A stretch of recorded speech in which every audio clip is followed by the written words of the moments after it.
3, 2, 1.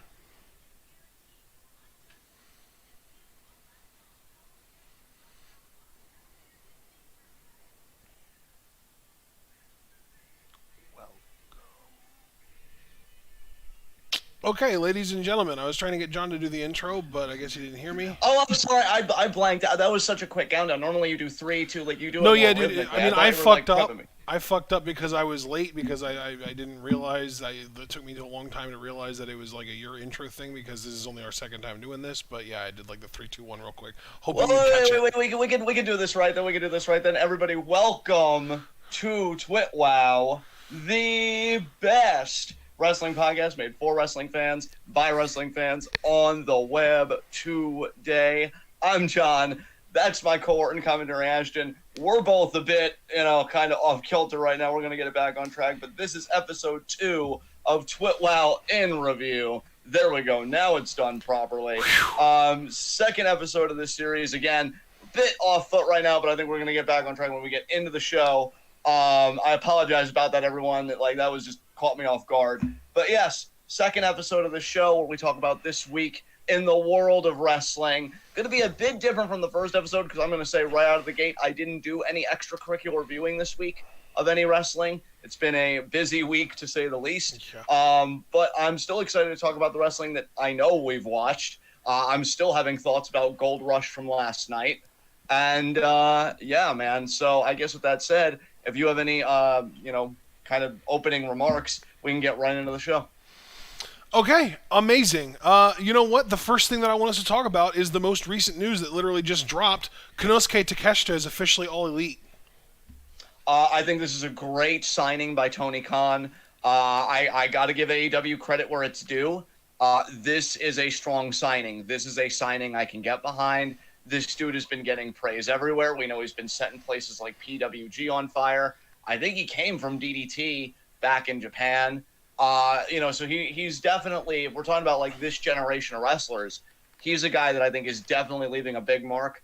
I will say, not to take away from Takeshita's moment, I'm waiting on that All Elite kind of graphic for AR Fox because it was said that he was offered a contract. Maybe Fox didn't think it was in his best interest. I don't know, so I'll be excited to hear more about that. But Takeshita's absolutely a win for AEW's roster. I'm very enthused about it. How do you feel, partner? Yes, I am very happy for Takeshita for signing and really hoping that he gets more than just you get pushed for a month or two and then you get forgotten about like so many other signings have gotten in AEW. Really hoping that AR Fox also signs because at the end of the day, not only is that best for him in the sense that he gets a platform, but it's also arguably best for his school because of the platform. Like that really is the big thing is like you're getting this opportunity to be seen by potentially over 1 million people. Exactly. You can't beat a platform like that. Whatever my criticisms of AEW, it is a bigger platform. And so, yeah, I want all eyes on Takeshita and AR Fox as humanly possible. So we got the one signed. Now let's hope that the other gets signed. But I'm very excited. Yeah, absolutely, positively. All right, next piece of news you want to go over? I really don't know where to go from here. Maybe let's talk about the fact that Kevin Owens is officially the 5th man in the War Games match for the babyface team. Bro, I saw that clip of him coming out. First of all, the stare down with Zayn was excellent. And 2, I'm not going to lie, as somebody that loved their feud, great to see Roman Reigns and Kevin Owens mixing it up again. He beat the brakes off Kevin Owens. Or, excuse me, he beat the brakes off Roman Reigns, did Kevin Owens. And he concluded it with a stunner. And God, did I miss seeing Roman Reigns eat a stunner. So, as a huge KO mark, this made me very happy. I think Kevin Owens is really going to be a shot in the arm for the babyface team because I love Drew. Sheamus has honestly been doing great work. I'm not about to diss Sheamus. Butch, a.k.a. Pete Dunne, I haven't really watched much of him in Brawling Brutes, but it seems like he's got a new energy to him. And then, Rich Holland, I'm still kind of like up in the air with him because maybe I haven't gotten over the whole Big E thing, to be fair. Yeah. But, and then you've got the Bloodline and Sammy, who, and again, I got to give credit to WWE the same way I give credit to AEW. signing off on Sammy being put with the bloodline, which I'm sure Roman advocated for because he's spoken highly of Sammy in interviews in the past. I think it's kept the storyline strong because I think it's so hard when you've got a reign that's been going on for over 2 years and really a storyline that's been going on for over 2 years with this whole like interpersonal family dynamic. It's hard to keep it fresh. It's hard to keep it interesting. I think Sammy has added a whole new color, a whole new dimension to this storyline that's kind of revitalized it for me. And it's really made me wonder. Some people think that Sammy's going to win the tag titles with Kevin Owens. For me, I think that's the safe option. I would love to see Sammy get at least one match with fucking Roman Reigns for the title. Yeah. I would love that. I think it'd be one of the best matches in Roman's title reign because a lot like Brock, I think Roman really does well with the smaller, scrappy babyface types. So I think that'd be a fantastic match. But I think War Games is going to be a lot of fun. I mean, what are your thoughts on it? I mean, yeah, I think, there's been news that this was probably going to happen coming out quite a bit over the course of the last week or so it felt inevitable. There's a dichotomy within me because part of me is like really excited that we're going to get Owens in this spot again, flirting with Roman, flirting with the main title again. It's really exciting. Maybe it leads to Owens getting another shot because the last time he had a shot, he was arguably the closest that anyone's ever come to beating Roman in that last man standing match that fucking Paul Heyman had to take 8 minutes to uncuff Roman from. But at the same time, I really hope that this doesn't just lead to another fucking Kevin versus Sammy feud. I know it's been a while since the last one, which is a nice thing, but at the same time, I am still just so, keep them away from each other because of how overdone that feud was at the time.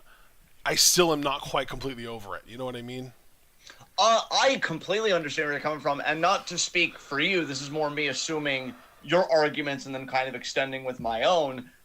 The last time they feuded when Sami Zayn was deep in his conspiracy theorist character, which I swear is only going to appreciate in value over time, the more we're kind of living in the hellscape that we're living in. I thought that the payoff was going to be that Kevin was going to bring Sami back to his senses and we were going to get babyface Sami again. The fact that that wasn't the payoff, I'm like, okay, that doesn't make me retroactively hate it.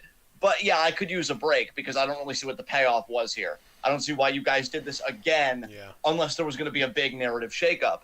Now, here, I am wondering if we're close to a babyface Sami Zayn because for all intents and purposes, we're having him again. Yeah. He's getting the loudest reactions in the bloodline by far. This was maybe a month or two old, so I'm not trying to act like this was recent. But WWE even put out a tweet saying, who's your favorite bloodline member? And so many people fucking said Sammy, dude. I think the top two people, oddly enough, were Sammy and Jey Uso. I don't really feel like Roman got that many votes, which is kind of shocking given that he's genuinely doing amazing work and, he leads the fucking thing. But yeah, it was Sammy and I think second highest that I remember seeing was Jey Uso. He might as well be a babyface right now. And I do think it's interesting to think what is he going to do? Because it'd be amazing if the Bloodline win War Games because of Sammy.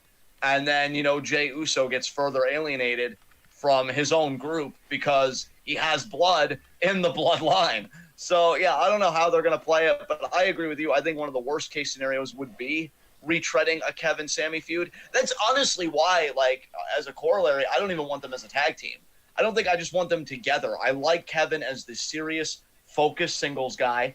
And I like this idea of Sammy. Is he an infiltrator trying to break up the bloodline from within? Yeah. Is he sincere in his intentions? But that's also a singles path. I don't want these guys in a tag team. I don't want these guys feuding. I want these guys to keep going on their trajectories to wherever that might take them. Honestly, best case scenario in my fantasy booking mind, Kevin pins Roman in the fucking War Games and he gets back in the title. I'd fucking love that because I think everybody's expecting it to be Drew. But it'd be amazing if out of nowhere, nope, Kevin does it. Kevin is still Roman Reigns' problem because that's a feud that if they revisited it after all this time, I'd be fucking psyched. I'm ready to go. I wasn't even done the first time when they said they were done. So we'll see what happens, but I agree with you. Do not retread a Kevin-Sammy feud at all. Yeah, no, that's pretty much exactly where my mindset is here for this. All right, so why don't you bring something up since I brought up our first two news points? What do you want to talk about? Okay, not necessarily a news point, but Interesting tweet from Xavier Woods on his Twitter account today, and I'm wondering if anybody's watched SmackDown more closely than I have, if you feel like this is going to be like any kind of a future narrative plot point.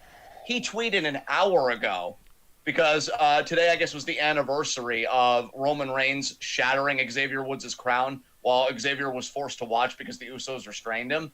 He said, "Good Lord, at WWE, I get it. Bloodline destroyed my reign as king. Bloodline took our longest reigning tag champs record. Now I'm left pretending to be happy on Friday nights. I'm the first person to beat him in 2 years." I said it like that because he put it in all caps. But this at WWE Roman Reigns Stan account don't want to speak on that. And tweet's gotten a good bit of traction. I'd be interested in an Xavier Woods character shift, although I don't know what I would want that character to be. And I'll even go as far as to say, given that I remember that victory because it was a DQ victory for Woods, I wouldn't mind Xavier Woods, like if they brought this up, if he just got a title shot, even on a random SmackDown. You don't need to do it at a pay-per-view if you've got priorities for your pay-per-views. A random SmackDown where he's like, yeah, I'll give you a shot just so you shut the hell up about it. I think that would make for compelling TV. I'd tune in to watch that. So, I don't know. Do you think they're going to do anything with Xavier Woods here, given that the New Day seems to be kind of losing everything to the Bloodline? Or do you think it's just like he's going to have to sit here and take it? I think this is just an example of him trying to sort of drum up support, to try and kind of get like a grassroots movement to get him to be the one to beat Roman. I mean, I'm not opposed to it. I do agree with you that I think that's what's happening, but like, it's a unique choice. Like the same way I thought Jey Uso at the time was a unique choice, but he's like really, really made a case for why it should be him. I'd love to see Xavier and Roman run it back. It's a shame though, because like the New Day is in such a weird place, man. Speaking about the New Day more broadly, because you still have E out with the neck, and we don't know if E will come back, which is both at the discretion of the company and obviously at the discretion of E himself. He may decide, you know what, I won the world title. I got to hang out with my boys. I could still do the podcast with my boys. Like I'm just going to be home. I'm just going to do something else with my life, which I think he'd have every right to do after a scare like that, because that doesn't make you reevaluate your priorities. I don't know what does. Their tag gone. Kofi's always going to be beloved. I think he's like a forever face with people. Yeah. I think he's always going to have a connection with the crowd, but I don't know if he'll ever be a main eventer again. And Xavier Woods, while I think he has that potential in him, I don't know if WWE has any interest. So I can't even really blame Woods for this. You've gotten so much mileage out of the New Day. I'm going to be real. They've gotten more mileage out of the New Day than I ever thought they would. Like the New Day, to say that they defied not only just expectation, but I think pro wrestling convention, I think would be an understatement for, the shelf life of like factions and stuff like that. I mean, again, they've gone farther than I think anybody thought they would. I just don't know what you do here. And this isn't me saying break them up, because that's everybody's go-to is like, oh, maybe break them up, have a betrayal. No, I don't think you should do that. But I don't know what you do. I really don't, because I don't know. I just don't really see what they do here. Let's see. Foster saying, sidebar for the New Day. It bothers me that they have matches with a mystery partner. Is always kind of scummy, especially if it's always Braun. Yeah, I don't know. Because I think everybody's waiting for E to come back, Foster. Yeah. I don't even know what E's status is. I mean, at this point, are we even certain that he's going to be able to return to the ring at all? I don't think we are. No. I think that's definitely an ambiguous question, yeah. And, God, I wish that was on our news queue. It would be an update on Big E, because I'd love to hear one. At least, hey, if nothing else, we know he's not going to be paralyzed. We know, like, all that stuff. He avoided the worst-case scenario. Yeah. So, honestly, I'm grateful for that. But, yeah, I just thought I'd have a little bit of a discussion about the New Day, just because they seem to be in such an interesting place. It's almost like, the Bloodline has overtaken them in everything they worked so hard to accomplish, which is kind of insane. Because to be honest, when they achieved the tag team title record at the time, I didn't think it would be broken in our lifetime. Like, I just thought we would just be there, and maybe, like, the next generation would get to see it. But no, we got to see it with the fucking Usos, which there's definitely a poetry in that, given how epic their rivalry has been. But I don't know, man. If you're WWE, do you even have any ideas for the New Day, or are they just kind of in mid-card purgatory right now? I think the latter, unfortunately. I mean, there may be a King of the Ring coming up, so maybe you could do a story with, Xavier Woods defending his crown, but I don't really, I already kind of won a new King of the Ring, so I can't even say I'd be invested in that story. Nothing against Woods. It's just, I'm thinking about what that pay-per-view could do, and it's like, Imagine let's make some if X really, really, really lobbies for himself to win King of the Ring 2 years in a row, and then he starts calling himself the King of Kings. Yes, yes. Oh, it'd be Uh, hilarious. Hey, I mean, not to be a dick, but it's not like Triple H can do anything about it. It's not like the payoff's going to be an Xavier Woods Triple H matchup because we know Triple H's health. So yeah, Woods could get fucking cheap heat for that shit for fucking life. Yeah. But yeah, I think that's all I've got to say about that. I don't really know any other news items at present. Maybe I'll have to think beyond WWE and maybe think about some AEW stuff. But do you have anything else you want to talk about? Well, regarding something that's tangentially WWE related, Mercedes Varnado, formerly known as Sasha Banks, has filed for some interesting trademarks. I don't know if you saw this. So, Did not. yeah, so when I say Monet, I just want to be clear that I'm referring to a word that isn't a real word, that is Mone with an apostrophe at the end. So it's like money, but not really. I'm just going to say Monet. If it's wrong, it's wrong. I apologize, but that's just how I interpret that spelling of it. But she has filed the trademarks for Mercedes Monet, Monet Talks, Bank Monet, and Statement Maker. Okay.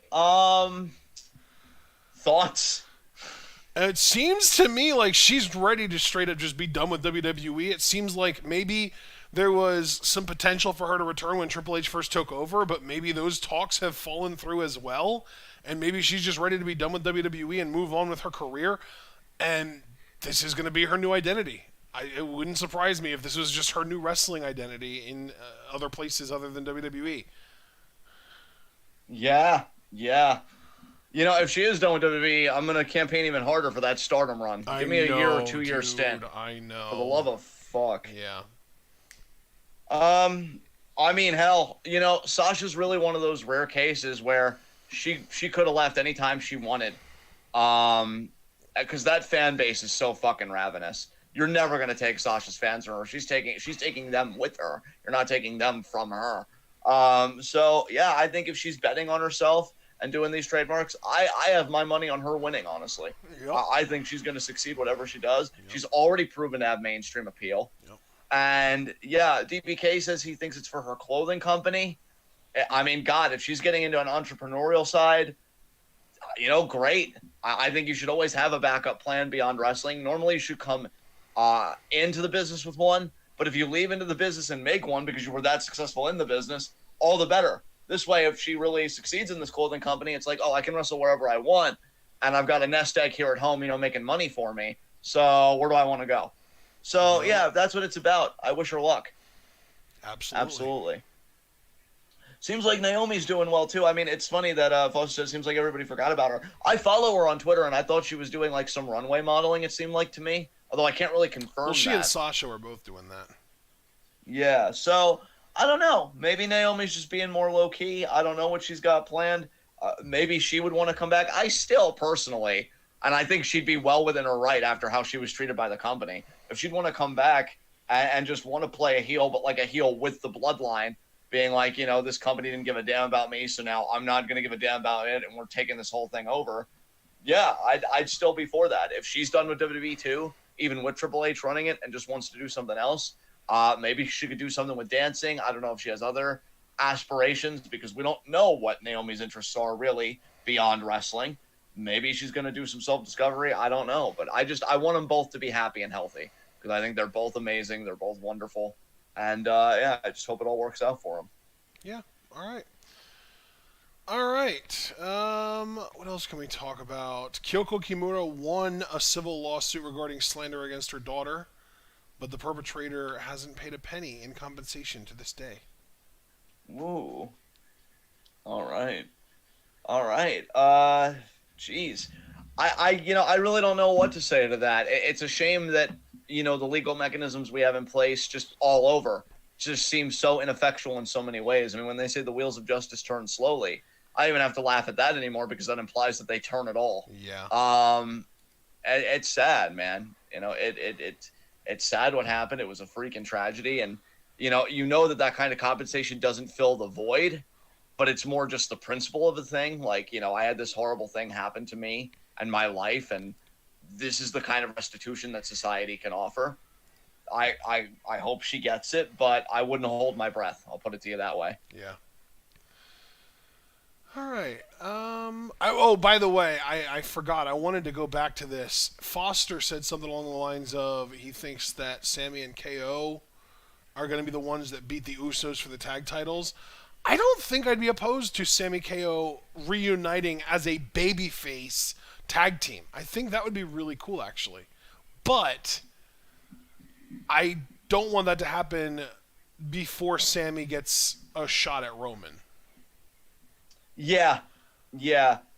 Unless it actually, all kind of happens at the same time, where Sammy wins the Rumble, and then we progressively get him turning face, turning against Roman, and in the process he gets driven into the arms of Kevin, that kind of thing. Yeah. I'll tell you something I'd like to talk about very quickly, because Cool. I don't know if it'll be a spirited discussion on both sides, but just something I guess I'll bring up. AEW did drop an official trailer for their video game recently. I saw that. So, yeah, that is coming out. I gotta say, as somebody that's played WrestleMania 2000, because I actually own that for the N64, as well as No Mercy on an emulator, it definitely has that feel, and I mean that as a compliment. I love those games, especially nice. WrestleMania 2000, because it was always easier to play it on a console. Yeah. And yeah, it's gonna be interesting to me how this video game does, because I'm not gonna talk about the video game in depth, because I really don't know much about it, what match types it's coming with. Apparently it's gonna have false count anywhere, lights out, stuff like that, which should be cool. Nice. But if it sells well, and Foster, apparently they already did. Apparently they already removed CM Punk from the cover art, so that's another thing too.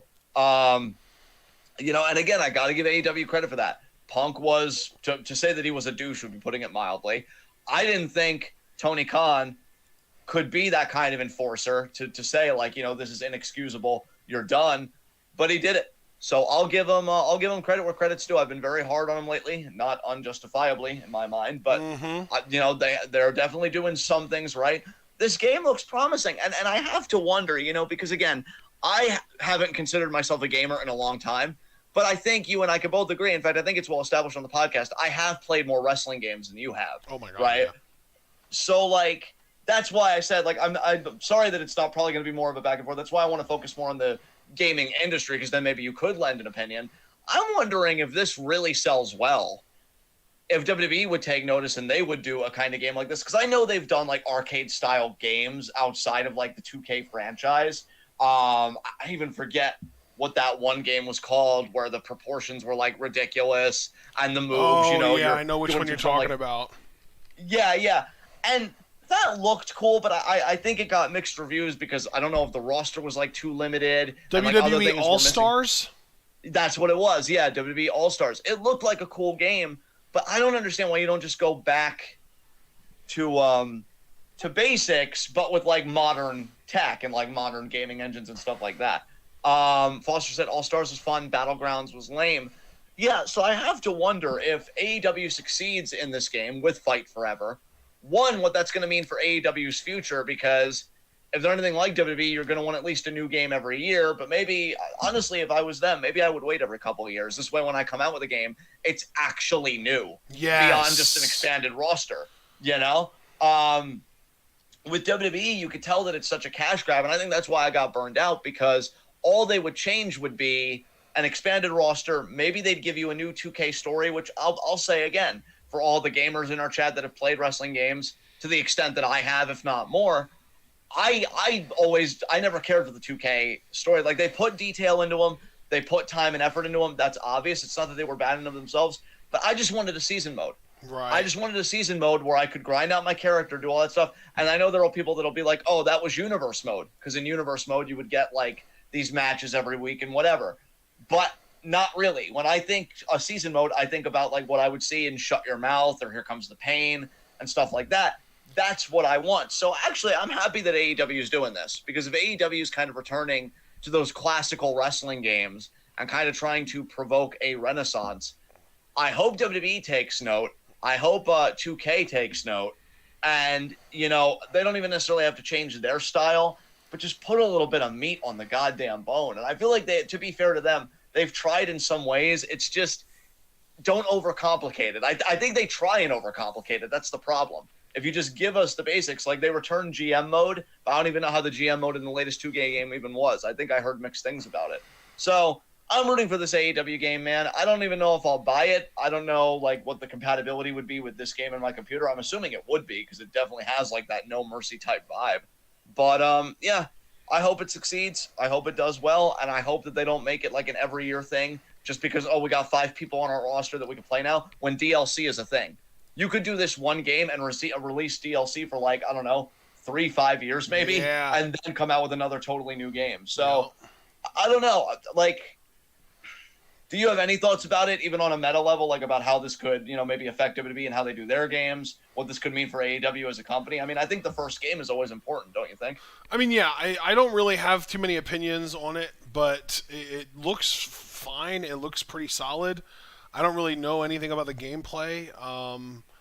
But yeah, I mean, obviously, if they make a good game and it sells really, really well, then the chances of it forcing WWE to try something different are pretty decent. There you go. All right. Any other news on the docket you want to talk about? Let's see here. Do you want to talk about what happened on Friday with Bray? Oh, well, I did watch it. Oh, my God. You know what? I talked a lot about the game, and since you broached the subject, did you have any thoughts you wanted to share about Bray and LA Knight? I actually loved the interaction that they had. I love, this to me is LA Knight is everything that MJF wishes he was, in the sense that this is how you get heat the right way, in my opinion. Because LA Knight is an asshole, but he's not.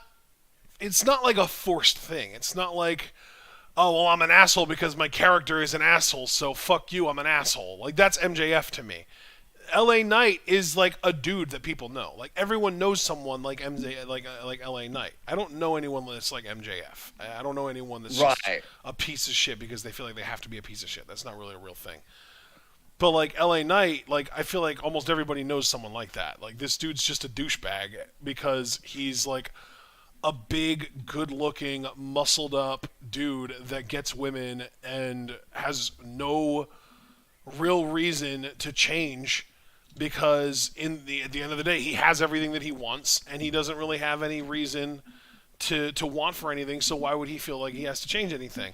So the fact that he comes out here, he tags Bray, slaps him in the face, and then immediately bails, which I love. I love that he's just so fucking cowardly. He just runs away. And then Bray, I loved this promo, even just this little tiny mini promo from Bray, where he says that he is holding himself back from doing a whole lot of things to him, and that the next few minutes are going to affect the rest of his life in a major way. And then he reaches out his hand to shake it, and he says, "We're even." And LA Knight is thinking about it. He's contemplating it. And instead of shaking his hand, he just fucking slaps him again. Bro, you have no clue what you just did.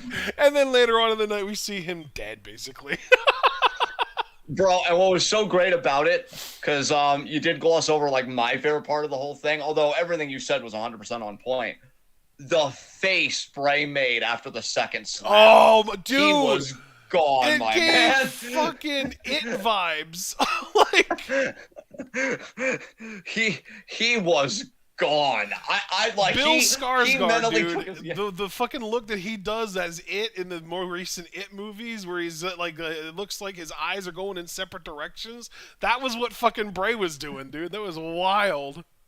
Yeah, dude. That was legitimately some anime shit, because the close-up shot on the face and those eyes looking like that. I've watched enough Death Note to know that was some mellow shit when he was fucking cracked out of his mind. And that, name a few other animes, it fucking works. No, I honestly, bro, you know that I could rave about Bray for 20 minutes, which I don't think we'd be opposed to that because this is a longer form show that we do. But really, you hit everything on the head. I even agree with your points about LA Knight to a degree. He 100% strikes me as that guy that like talks on his cell phone in an elevator, not really regarding anybody else, and it's great. He's a jerk. He's a quintessential jerk. Yeah. Bray, I love that Bray took this direction because I feel like, again, if this was WWE being more stale with it, or if this was another company being more stale with it, the roles would have been reversed. It would have been LA Knight on the mic calling Bray out. I love that it was Bray wanting to apologize to LA Knight and making this a part of his arc of wanting to change. I think this story, granted, the volume's turned up to fucking 20 and it's got the supernatural elements and stuff like that, so I am bearing that in mind. But I feel like this story is what I wanted from Kevin Owens when he initially turned face in the first place. A guy that really did struggle to be good, but was making an honest effort at it, but acknowledged that it's so fucking hard. I don't expect it to be easy, because it's not easy when people do it in real life, whether you're an addict, whether you've been an abuser and you're like, oh God, I don't want to hurt anybody else. Like, let me go to therapy and let me do this. It's not easy. I'm not asking for it to be easy. I'm asking for the struggle to be shown to me, but then to also see the triumph. And if they're not going to triumph, to at least make the failure, because it is wrestling and wrestling is theater, something a bit more grand than just, oh, he bumped my shoulder accidentally for the last time. Let me go postal on him and double down on being heel. Yeah. And that's what I think we're saying. We don't know if Bray is going to succeed. We don't know if that's the end of the story. He is internally billed apparently as a babyface, and now we can clearly see that that's true because LA Knight was very clearly the heel here. But we don't know if that's how the story is going to end. But I love this segment. I'm loving this story. I think I've even I don't know if I have it as my storyline of the year right now, but if I haven't, I've got to make a revision because I'm so like I just got to lay my cards on the table. You guys know that Ash and I have been honest that with the exception of Stardom, we've checked out of a lot of wrestling. Bray, and I will also say Kevin and Sammy like as individuals, but the thing is, even with Kevin and Sammy, I'll watch their YouTube clips, but if I miss what they did, like if I miss Kevin Owens stunning Austin Theory for a week, I'm not going to lose sleep over it. I have FOMO, to put it in a manner of speaking, when I miss a Bray segment and I have to scour YouTube and I have to see it, or I have to scour the full show just so I get in its full context. Right. Because YouTube edits clips. Like, he has that effect on me. He is far and away, for me, the best thing going in pro wrestling that has nothing to do with Stardom. Yeah. By far. Like, I cannot miss his stuff. I refuse to miss his stuff, and I'm engaged in every second of it. And again, that look on his face, I have never been more afraid for someone in my life. And what's beautiful about it is it wasn't a clown mask. You couldn't fucking meme on it. Like, oh, the clown's trying to be scared. No, that was just Bray going to his dark place because it was familiar and it's what's comfortable. And that's the eeriest thing of all, because when you're trying to change from things that are malicious to you, deleterious to your well-being, or just straight up toxic to you and everybody else, it's comfortable and it's familiar. That's why it's so hard to leave. So to see Bray go back to it is just beautiful, because it shows I can try and change, but the question is, will the world let me change? And if it won't, can I at least fight the world? And yeah, that's the internal struggle of Bray right now. And given the state of LA Knight at the end of the show, he's not winning right now, but maybe he will later. So we'll see. Yeah. Oh, man. Okay. So, to backtrack a little bit to the beginning of the week. Sure. I feel like this was an incredibly uneventful week as far as Raw goes. I feel like Raw had an absolute nothing show this week. How do you feel? Did you catch up on anything Raw related, or did you just not know anything that happened? I know that and by he I mean let me start that again. I know that Seth Rollins retained the U.S. title against Finn Balor, but then didn't somebody attack Rollins? Yeah, Theory did. Oh, Theory did. Okay, so they're just gonna do that whole thing. Cool. Yeah, I mean, you're kind of right, because Theory, I know, this must have happened before, because I don't know how things happen chronologically. I know Theory kind of like did a big attack on Dolph Ziggler, kind of got the match thrown out kind of thing. Dude, I got to ask you, because we kind of broached this last week, Bro, but I feel like Theory versus Dolph Ziggler actually happened this week, and Dolph won, clean with a zigzag. Oh, wow. Dude. What? Then wait a minute. Am I misremembering things? I thought it was Theory that he clearly had the win in hand, but then he threw it out by beating the shit out of Dolph Ziggler. Was that 2 weeks ago? Because I thought that was this week. So, like, what the hell happened? I'm like, am I misremembering shit? Yeah, I'm not I'm not sure. I don't remember that, which is why I'm confused. Yeah, I'm confused too. I mean, this could just be me like getting my dates all mixed up, but I feel like yeah, that's where the Dolph just won straight up with a zigzag because from what I saw from the YouTube clip that I watched, Theory hit the what does he call it? The The ATL? ATL or whatever. The ATL, yeah. He said no. Theory destroyed Ziggler. The match ended in a double countout. Well, that's also weird to me because I thought the referee just threw the match out because Theory started just punching the hell out of Ziggler after two ATLs, and then he just beat the shit out of him on the outside. Oh, you know So what it was? It's you know what, dude? It's actually on me because Ziggler did hit a zigzag, and I thought it was going to be a 3, but Theory kicked out, and I guess that my brain just like made the connection that it was like I basically made up the memory that it ended there, even though it didn't. You know what I mean? right, okay, But yeah, okay. no, yeah, he hit the zigzag, but it wasn't a 3 count. He hit the zigzag, and then he started pumping up for the super kick, but he never got it. And then yeah, you're right. But Ziggler did still technically win, I think. Yeah, so okay, now that we know that I'm right, thank you for clearing that up because I was really concerned of like, oh my God, No, John, now your yeah, misremembering is getting even it's worse. it's me that's misremembering, which is nothing new. But it seems, man, like this is one. This is probably one of the more notable stories to come out of Raw. It seems like they're trying to do a kind of reboot of Theory, a kind of reset. DBK even said that he cut a really good promo in his opinion. Did you hear Austin Theory's promo? Because I No, didn't. no, I have So no interest in listening to Austin Theory talk. I don't blame you. Proud of you for valuing your own life. But it does seem like they're trying to reset the dude. So I guess my broad question to you, or question that's operating in broad strokes, do you think there's any salvaging Theory after being another briefcase loser the way that he lost? Is it even worth salvaging Theory? And if it is, how would you go about it? Is it any different than how WWE is going about it? How do you feel just Well, about the whole Austin Theory project with WWE? before I even attempt to answer that, let me ask you this: define salvaging in the case of Austin Theory. How would you define salvaging Austin Theory? That's a very good question. I would say making him relevant, making him actually get crowd reactions, making him a meaningful part of the show. You Yes. know, If yeah. that's all, if that's the bar, absolutely, I think they can 100% do that. If because I do think that Theory is a solid hand. I think he's a solid talent. I think that he is going to be a contributing member of WWE's roster for probably a decade or more going forward. Yeah. He's going to be around for a really long time. In my mind, it's kind of interesting that they have him feuding with Dolph Ziggler because in my mind, he is the next Dolph Ziggler. Yeah, that's very interesting. I'm not even necessarily a point I disagree with. He's very athletic. Um, He's a good wrestler. He's got the personality of a paper bag. But he can still cut solid promos if you give him the right material.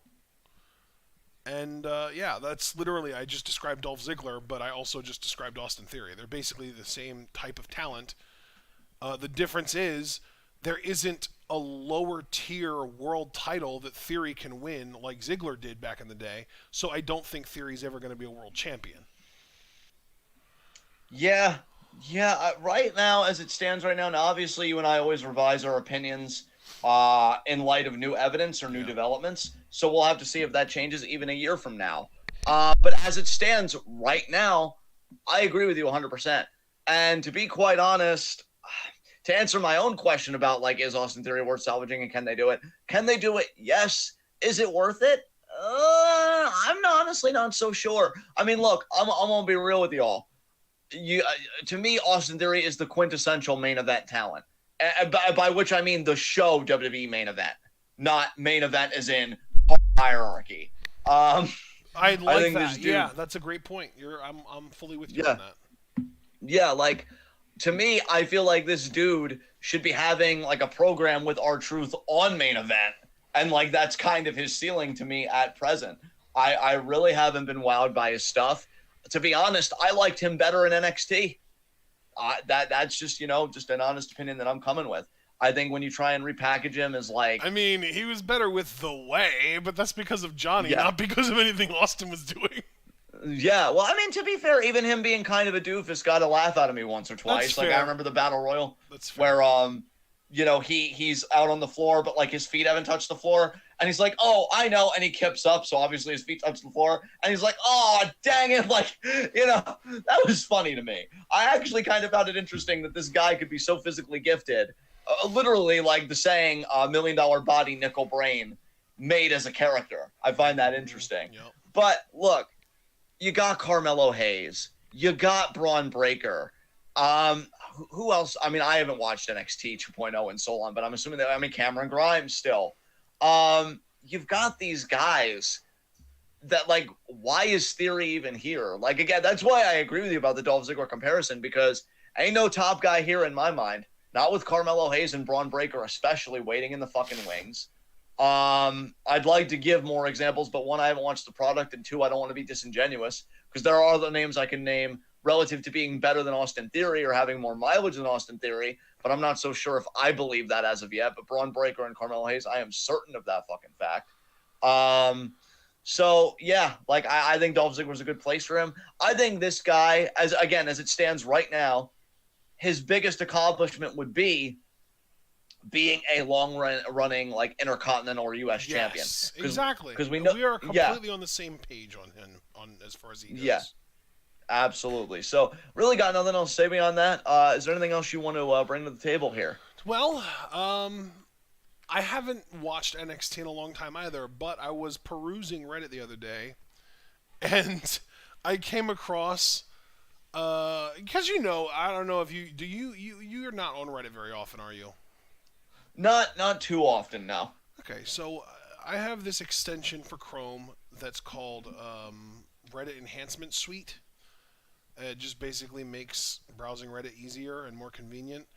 And you use the letter X on your keyboard to open whatever a thread is. So, like, for example, like I can click on, rather than actually having to click on the link to open the whole thread, I can just kind of click on the little box that the thread is, like, represented by, and then hit the X button, and it shows me what's in the thread without actually having to go to the thread, kind of thing. And so, like, I will just kind of scroll down the Squared Circle subreddit's main page and just open everything and, like, kind of see what's going on as I go. And, either, like, Tuesday night before I went to bed or Wednesday morning, or I guess Wednesday afternoon when I woke up, I was doing that, and I saw one of the worst promos I think I've ever seen in my entire life. Oh, dear God. Oh, well, thank goodness you've come to the support group. Tell us about it. Well, first, I'd love for you to see if you can guess who in NXT could cut such a horrific promo. Oh, God. Oh, God. Oh, his name is on the tip of my tongue. It's not a he. Oh, Mandy Rose? No. Wow. Foster got it already. Oh, wow. Did he? Let me just look at that and see. Zoe. Oh, yeah. You know what? On God, I was trying to think of her name, but I was blanking. Dude, I've actually forgotten some names on NXT. Dude, that's how long it's been since I fucking watched it. She is so bad on the mic. That's a shame. She cut this promo about she was on the shelf for 9 months, and it was like a heel justification promo, because I guess she turned heel recently and she has to justify it, because she and Nikita Lyons were teaming for a while. I think they challenged fucking diminutive dumbass and her tag team partner for the tag titles, and they lost, and I'm guessing Zoe turned on Nikita after that or something. But she's talking about, she doesn't have to carry Nikita anymore. She was on the shelf for 9 months, and when she came back, she earned a women's title match. Everything changed when she was called into a meeting and told she was going to team with Lyons for a shot at the tag titles. She's talking about how she carried her from day one, and all she asked was that Lyons take a fraction of the weight, but she couldn't do it. She's tired of people leeching off of her. It's kind of hilarious, honestly. She's tired of she's tired of trying to be part of the solution. Now she's the problem. Anyone cheering for her, no one was, by the way, can screw themselves and all that stuff. But, like, dude, you know how we always talk about how the content of a promo in WWE specifically, because of how heavily scripted everything is, the content of a promo, we hardly ever attribute to the actual person cutting it. That's more of a writing thing. It's the delivery. Yeah. Right? It's all about the delivery. And, bro, when I tell you that her delivery was on some, like, Charlotte bullshit, honestly. I don't even know how to describe it. It's like she couldn't control the volume of her own voice. She was like oscillating between talking in like a weird demented way and screaming in like a weird psychotic way. I don't know what she was going for here, but whatever she was going for, it didn't come across at all. Honestly, I would recommend seeking this out just to get an idea of how bad promos in WWE are still actually capable of being, because I feel like we've reached a place in wrestling where the average promo has gotten so good that we've almost forgotten how horrible promos can be. This is a great reminder. Yeah, bro. I'm not trying to say this is an indictment of NXT 2.0 as a whole, because again, I've been checked out, so in a way that's like not fair to them. But what is it with like women in the division that aren't vying for the title just being unhinged on tag partners in the title? Because we saw Cora Jade do it to Roxanne Perez when Roxanne challenged Mandy for the women's championship, and I guess Cora was jealous or whatever. And like that was just weird to me. It's still weird to me to see Cora Jade as a heel.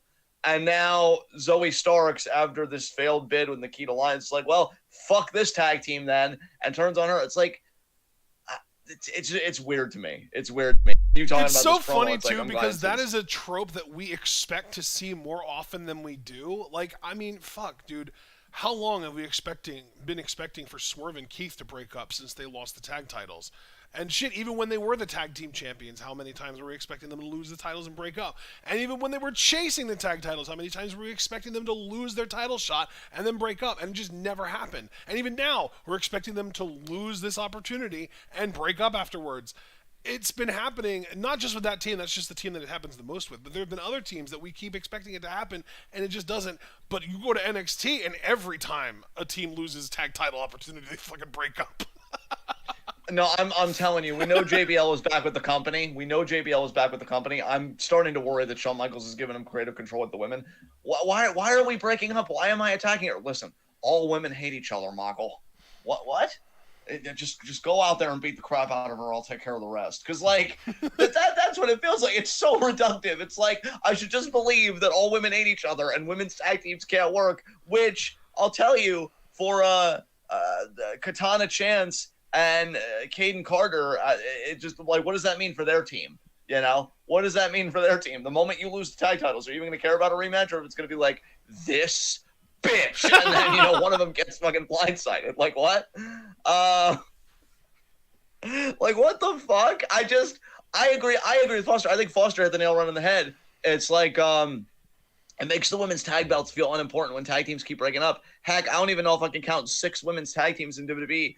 And once again, I say, I feel bad for Sasha and Bayley. And even beyond that, even though these are NXT women's tag titles we're talking about, not the main Raw tag titles, which seem to be doing a bit better now that Damage Control is in the mix, but I digress.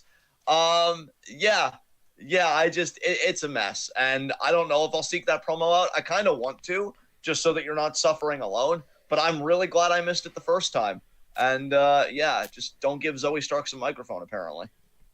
Yeah, no, speaking of NXT's women's division, though, did you know that the main event of NXT this week was a women's championship match, and it was a last woman standing match?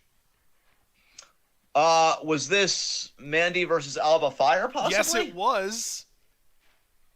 I think I had heard about this. I didn't see any clips or anything. I know that Mandy retained. Did you actually watch the match, or did you talk to anybody that did watch the match? Bro, I do not watch NXT, but I can tell you how the match ended. How did it end? Alba Fire was climbing a ladder. Now, if you want me to tell you why she was climbing a ladder, I couldn't tell you that. I have no fucking clue why. But she was climbing a ladder. I'm guessing she was going to jump off of it onto Mandy somewhere. I don't know how. I don't know what she was going to do.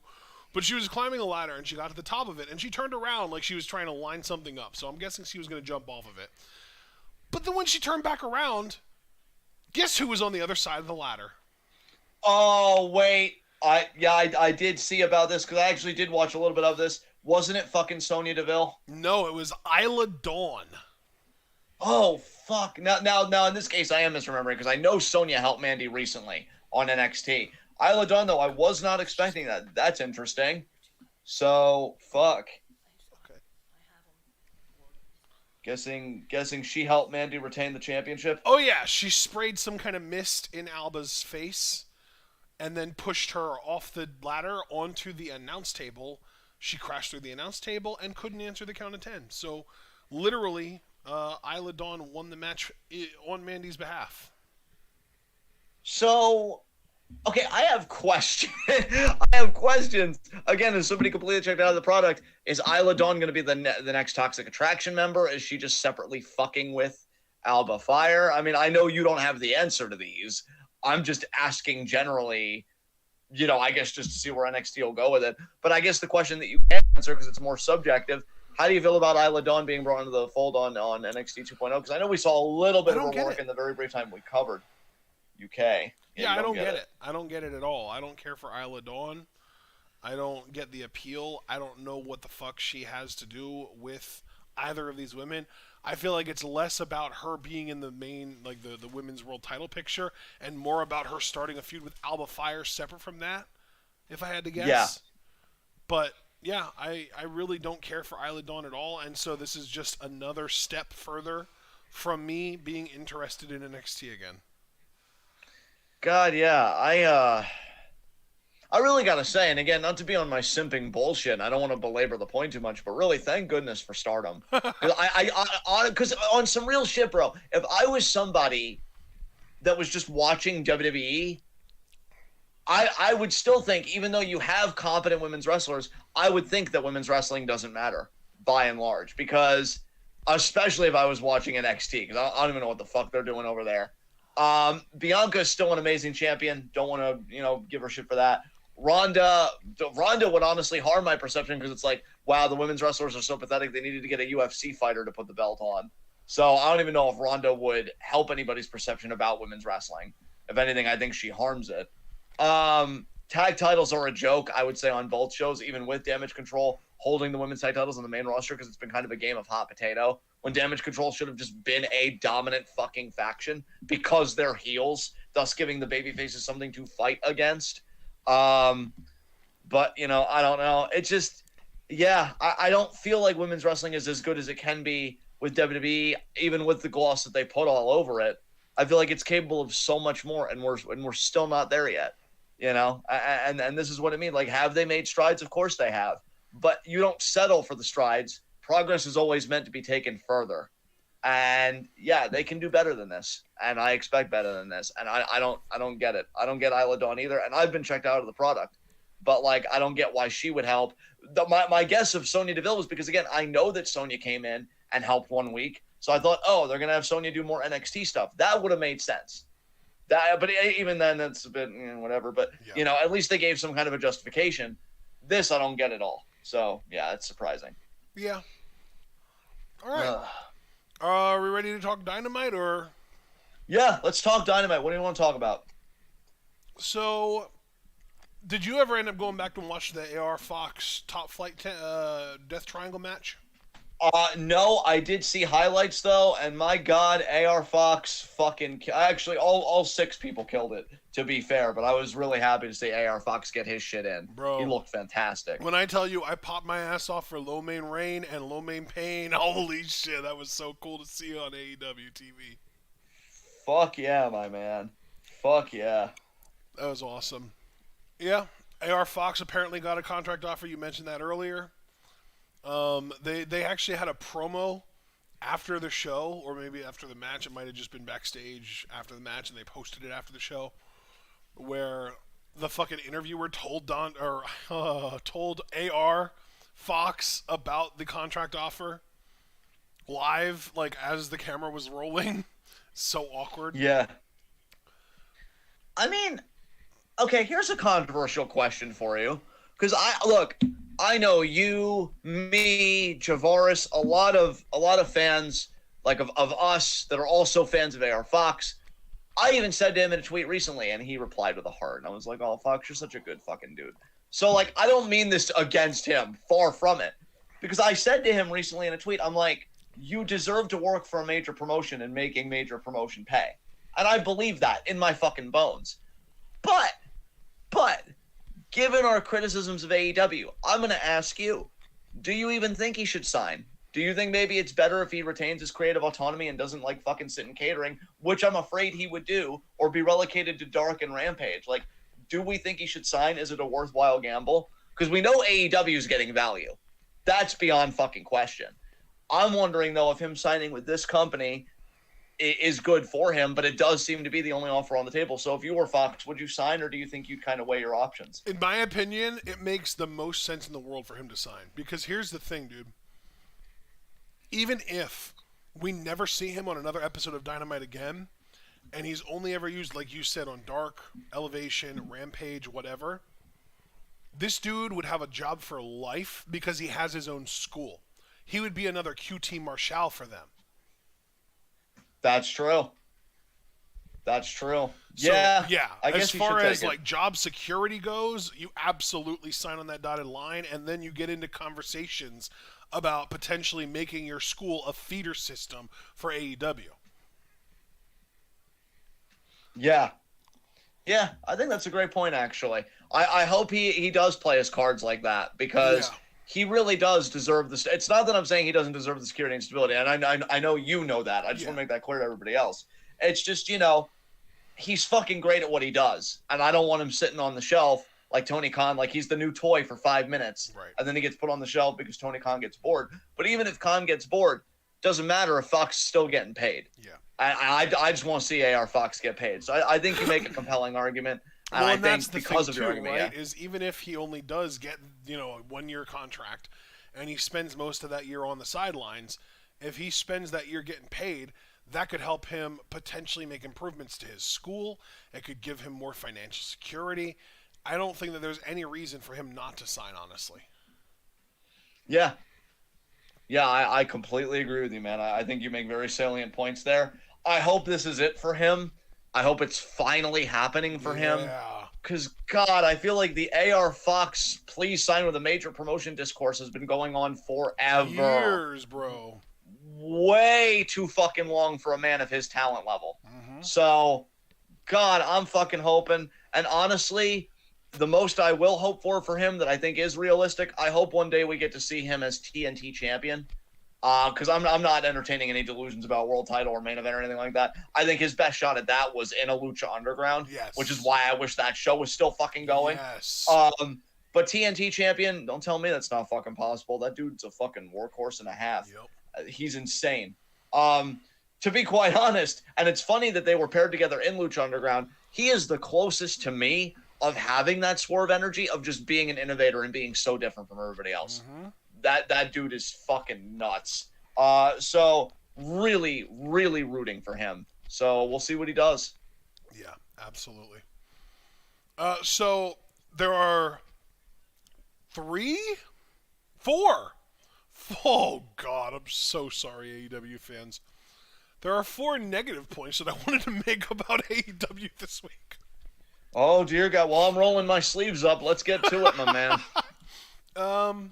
First of all, I am so beyond ready for the BCC versus JAS feud to be fucking over with. And this week we had another goddamn tag match, Castagnoli and Danielson versus Jericho and Guevara, and now that led to Jericho defending the ROH title against the 3 of those other guys in a 4-way match at Full Gear tonight. I'm probably going to say something stupid here. Paul, say something stupid. But I feel like AEW in a way is trying to like recapture the magic in their own way of like almost like an NWO versus WCW type thing with like these sports entertainers versus these wrestlers, right? And Jericho's trying to destroy Ring of Honor, but yet Danielson and Claudio, they came from Ring of Honor. And you could argue that, Wheeler Yuta embodies the spirit of Ring of Honor when it was at its best. And it's like, I never wanted this. And to sound like an entitled little bitch, which I will readily admit that I'm being right now. You remember when the Blackpool Combat Club was cool? Bro. You remember when Wheeler Yuta first joined and like signed in his own blood? Like, there's that fucking faction. Like, I thank you for supporting me, man, because, again, I can understand if somebody was like, you sound so fucking entitled and whiny, because I'm self-aware. But the faction used to be cooler than this, right? It wasn't just me having a fever dream. No, bro, do you And realize, though, that Wheeler Yuta joined the Blackpool Combat Club only 5 months ago? you're kidding me. Dude, It I feels swear already to like God, it's been it a was in year. fucking June of this year that Wheeler Yuta joined the Blackpool Combat Club. I swear to God. Holy fuck, time is a hell of a drug. Or no, wait. I want to make sure that I'm not fucking this up, actually. All right, confirm it, and then we'll continue. Okay, I want to Wheeler Yuta versus John Moxley cage match.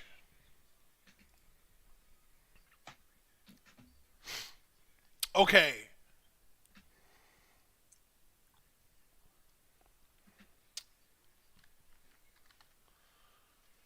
I think it's actually from April. I think it was actually April that it happened, not June. But still, that's still only 7 months, and that still feels like a lot less than it's been around.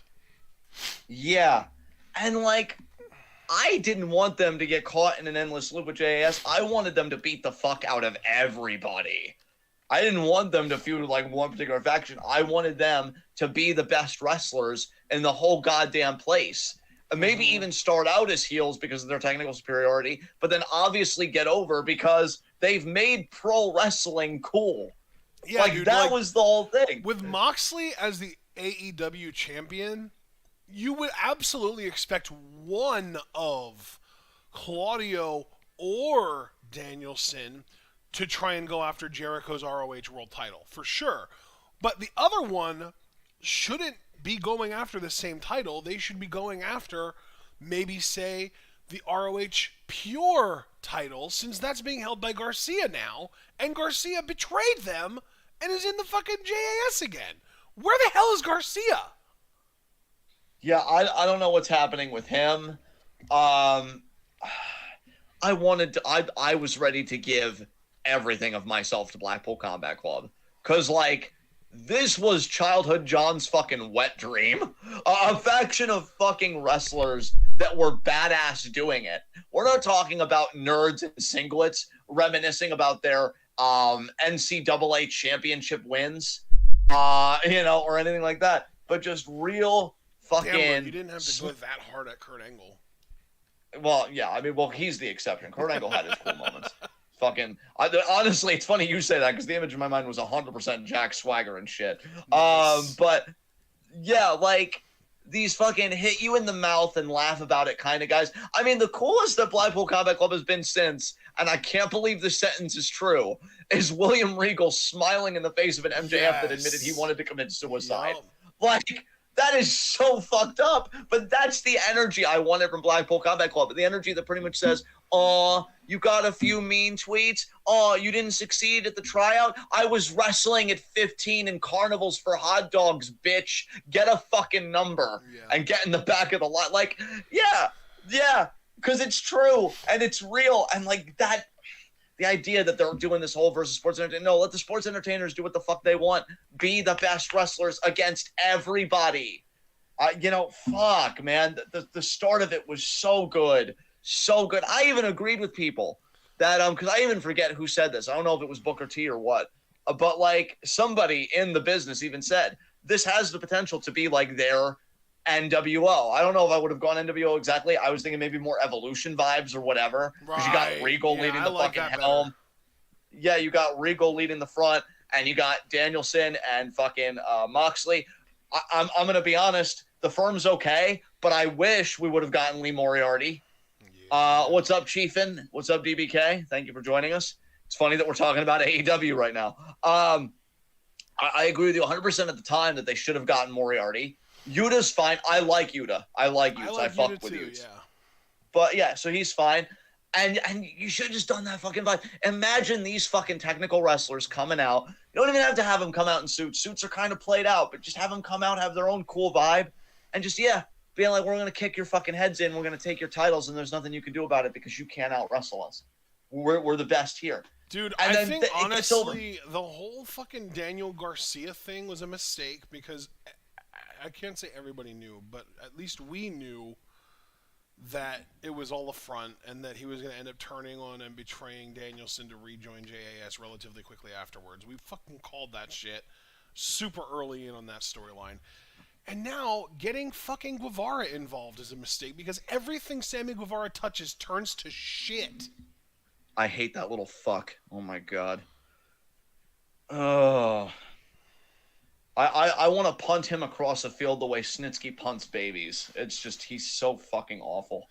Jesus Christ. Dude, literally, that 2 out of 3 falls Danielson Garcia match that was like the turning point that like Garcia really was like, oh, I want to join up with with BCC now maybe. That happened 3 fucking months ago. That was in August. God, time is fucking cruel, dude. What the fuck? God, that feels like it happened a month ago, and it was so long ago. It's been going on for so long. Yeah, I don't know. Again, I don't blame anybody if they're like, John, you're out of line, but I just remember Blackpool Combat Club being cooler than this, and man, putting them with JAS for this fucking long was a categorical mistake. Yep. You need to get them the fuck away from them. And here's the thing, bro. Given all this shit with MJF and JAS and all this stuff, Blackpool Combat Club may be disintegrating. Like, we don't know. I don't want to say that that's happening for sure. Nothing like that. I'm just saying, like, the possibility's out there. And if it's actually tapped into and they do break up, it's like, man, you fucking left all of this on the table, and I hate you now. Yep. Congratulations. So, yeah, I'm clearly going through something. I'm bitter. I have this weird take where, like, as annoying as Jericho can be sometimes, he still gets heat in the right way, and heat isn't the problem necessarily. The problem is, A, the booking, and B, Sammy Guevara's existence. Dude, he needs to fucking go. Oh, my God. Like, do you think Sammy Guevara would do better off in WWE because they'd rein him the fuck in? Dude, possibly, but did you see the clip? Because I actually saw this like a month or 2 ago of fucking Lacey Evans grilling him at a tryout. It's like, I don't know if he was like bumping right or whatever, and she was giving him a hard time, and Sammy was just shrugging it off because they were doing the whole thing with her being like the drill sergeant, right? Yeah, I think I do remember that. Yeah. And like, yeah, he was kind of shrugging it off because he never thinks his shit stinks ever. Yeah. I don't even know if this dude has the words "I was wrong," "I'm sorry," or anything thereof in his vocabulary. No. Dude, low-key, if he'd get released by AEW, I have to wonder if WWE would even want him. They might even just like let him fucking slide as a free agent. He might not even land either in WWE, even with the kind of name that he's kind of established for himself. Maybe even arguably because of the reputation that he's established for himself. Dude, like, I just cannot. And look, I get it. I get that a lot of fans that have platforms like what we've cultivated can maybe overextend their knowledge, act like they know more about the business than they do. I don't claim to be an expert. I never will. But I just can't imagine, based on what we've seen from Guevara himself and from the people he's interacted with, I can't imagine he's anything other than a cancer in that locker room. Well, yeah. I don't see him, Like, I mean, I think we're kind of at the point that, like, he probably doesn't have enough influence in the locker room to really be a proper cancer, but, like, he sure as hell would be if he had it. And really, okay, so maybe cancer was too strong in that context because you're right, that's normally reserved for people that actually have pull and stroke. Yeah. But he's a fucking nuisance. I think that's a fair term. Yes. He's a nuisance in that fucking locker room. He gives off peak little shit energy. Yes. God, I don't even know if they're still doing like riding partners or if that was just an old school thing. If Sammy was my riding partner, I'd give myself a career-ending injury. I'd throw myself down a flight of stairs and I'd be like, "Oh, I'm sorry, Sammy, I'm going to be in the ER that night." You're like the Meg Griffin of AEW, you little shit. That annoying little sibling that will get up in your face and like put their finger up to your cheek. And you'll be like, "Bro, get away from me." And they'll be like, "What? I'm not touching you." And you'll be like, "No, I know, but get away from me." And they'll be like, "Not touching you, not touching you, not touching you, not touching you, not touching you, not touching you, not touching you." See, you did that impersonation so well that I'm going to say something really toxic. Eddie Kingston was 1,000% in the right beating his ass. Yes! I would have done it again. Bro, did Andrade do it too? He is the common denominator. Yeah, like, look, normally it is awful to say this, but I think we finally found the exception to the rule. If you keep getting your ass beat, maybe you're the fucking problem, okay? And again, that's normally awful to say in any other context. Sammy is the right context. I'm telling y'all, this motherfucker, like, I'll even tell you this, if AEW would ever get rid of Sammy Guevara, I would reward them by watching for a couple weeks. I would try and watch them for a month to give them another chance. Wow. But knowing that not only you actively employ this dude, but you also aren't like, okay, we're going to employ you because, you know, if I'm Tony Khan, like, you know where the bodies are buried, or you hook me up, because everybody's always saying that Khan does coke and every other drug under the sun. Maybe Sammy has connections. So listen, it's fine that you hook me up, but you know what? We're relegating you to Rampage. Like, that'd be fine. But you give, like, he's got a title shot on this Full Gear fucking pay-per-view tonight. Yep. The ROH World title. And it's like, you know, it kind of makes me hate existing. I'm not going to lie. It hurts just a little fucking bit. But, man, it's just never going to end. And Andrade sitting home, I could be seeing that beautiful fucking elbow. Well, actually, no, I can't, because Jericho had to use it for a fucking finish, and he can't have anybody doing anything better than him because of his fragile little ego. So, yeah, I really just hate everything. I think is what it comes down to. I hate everything. It's awful. Since we're in the process of hating everything, would we like to move on to the next bad thing that I had to say about Dynamite? Fuck yeah, let's do it. Let's do it. Ethan Page beat Bandito. Oh, yeah, we touched on this in preview and predictions, but just to reprise, what? That's how I'm going to start. Wonder Bread spokesperson versus literal potential, like, lucha legend, lucha breakout star, make action figures, t-shirts, masks out the ass. And it's hard pass. Why is it that we are virulently anti-capitalist, and yet we're better at capitalism than these fucks? Because we have to be, right? We have to be if we can see what the money fucking move is. Well, I think it's because we've both taken marketing classes, honestly. I know. Fuck. God. What do you want to say about this? You're far more coherent than me right now. I'm just in a rage vortex. No, yeah, I think I said pretty much everything that I needed to say on preview predictions. I mean, Ethan Page is a dime a dozen wrestler. There is nothing special about him. The most unique thing about him is his size, which is barely above average. So that goes to show you just how fucking mid everything else about him is.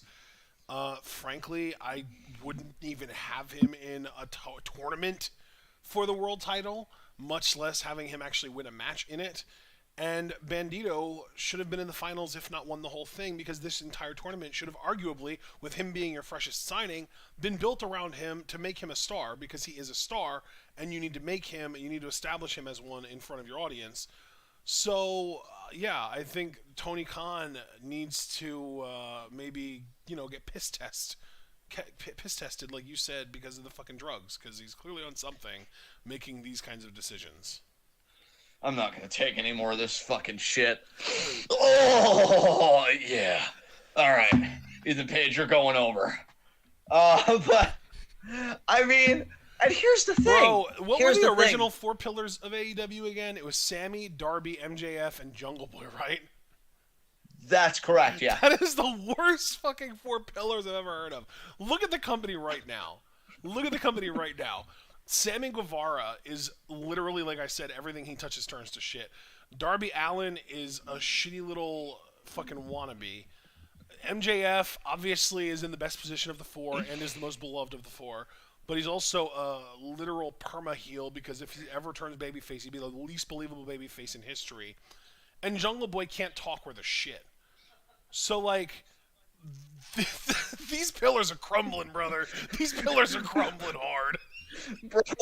Bro, honestly, because I'm so far gone, and I'm like, I can't even have a serious point right now. If I'm Tony and I'm looking at these four pillars, I'm doing a Montana level hit of coke, like a mountain of it. I am riding a horse fucking bareback, and I am fucking screaming at the top of my lungs, oh, this company is gonna last for fucking ever. Because that's how far gone you are. If these are the people you're trusting. The guy that's so, like, thin-skinned, a woman riding out to the ring on a skateboard offends you. Another guy that gets in fights with people and acts like the victim. MJF, well, I mean, he doesn't even want to be a pillar of your fucking company because he openly flaunts how he's so valuable, he's a bargaining chip. And a guy that can't even cut a fucking promo. Like, your pillar's got fucking termites, Here's a fun my guy. little You're exercise, fucked. John. I am going to post a link to the AEW roster in chat. Remembering that some of the guys listed aren't actually on the product very much, who would your four pillars be? out of the roster that is listed on this website. My Okay. choices, I would definitely have Bandito be one of them. I would say Bandito. I would say Andrade. I would say, and by the way, I want to emphasize a pillar should also probably be young. Now, young is obviously up for interpretation. I would say under like 35 at least for sure. Under Yeah. 30 preferably. I am going to actually say Swerve, who is 32, but I'd say that's young enough given how fucking amazing he is. So I'm going to say, yeah, Swerve, Bandito, Andrade, and who is my fourth pillar? Let's see. I'm low key tempted to say Hook, honestly, but he is very small, so that kind of backs me off of him a little bit.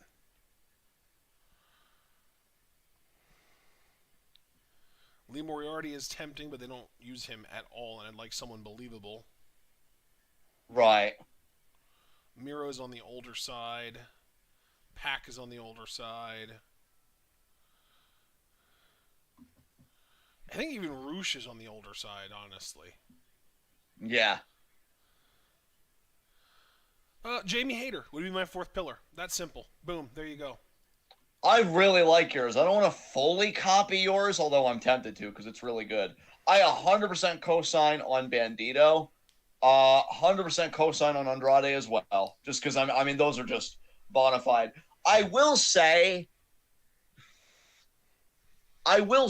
though he is like on the older side, still under your cutoff. I'm tempted to make Wardlow one, just That's because fair. the way that he works. I wouldn't even have to have him on TV all the time. I would make him a special attraction, but he is Yeah. the guy that makes my money when I get him on my pay-per-views. For sure.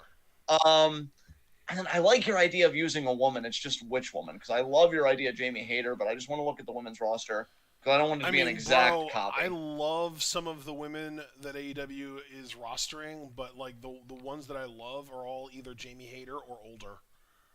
Yeah. Oof. Like Mercedes Martinez is in her 40s, I think. I think even Ruby Soho is in her mid to late 30s at this point, and we haven't seen her in what feels like fucking years. Yeah. Hikaru Shida has pillar potential, but she's 34. Ruby Soho's only 31, I will say that. So there's that. You know what? I think I'll go. Look, to me, it's funny because I know you and I, God knows the last time I even bothered watching anything related to AAA or any Lucha Libre promotion, but it seems like Lucha Libre and just luchadors are on one right now. So I'll say Phoenix because Phoenix is only 31. So if you have Swerve who's 32, Phoenix is fine by me. Get him on a singles path. I'd absolutely be pushing the fuck out of this dude. Wow, I didn't know Phoenix was that old. I thought he was still in his 20s.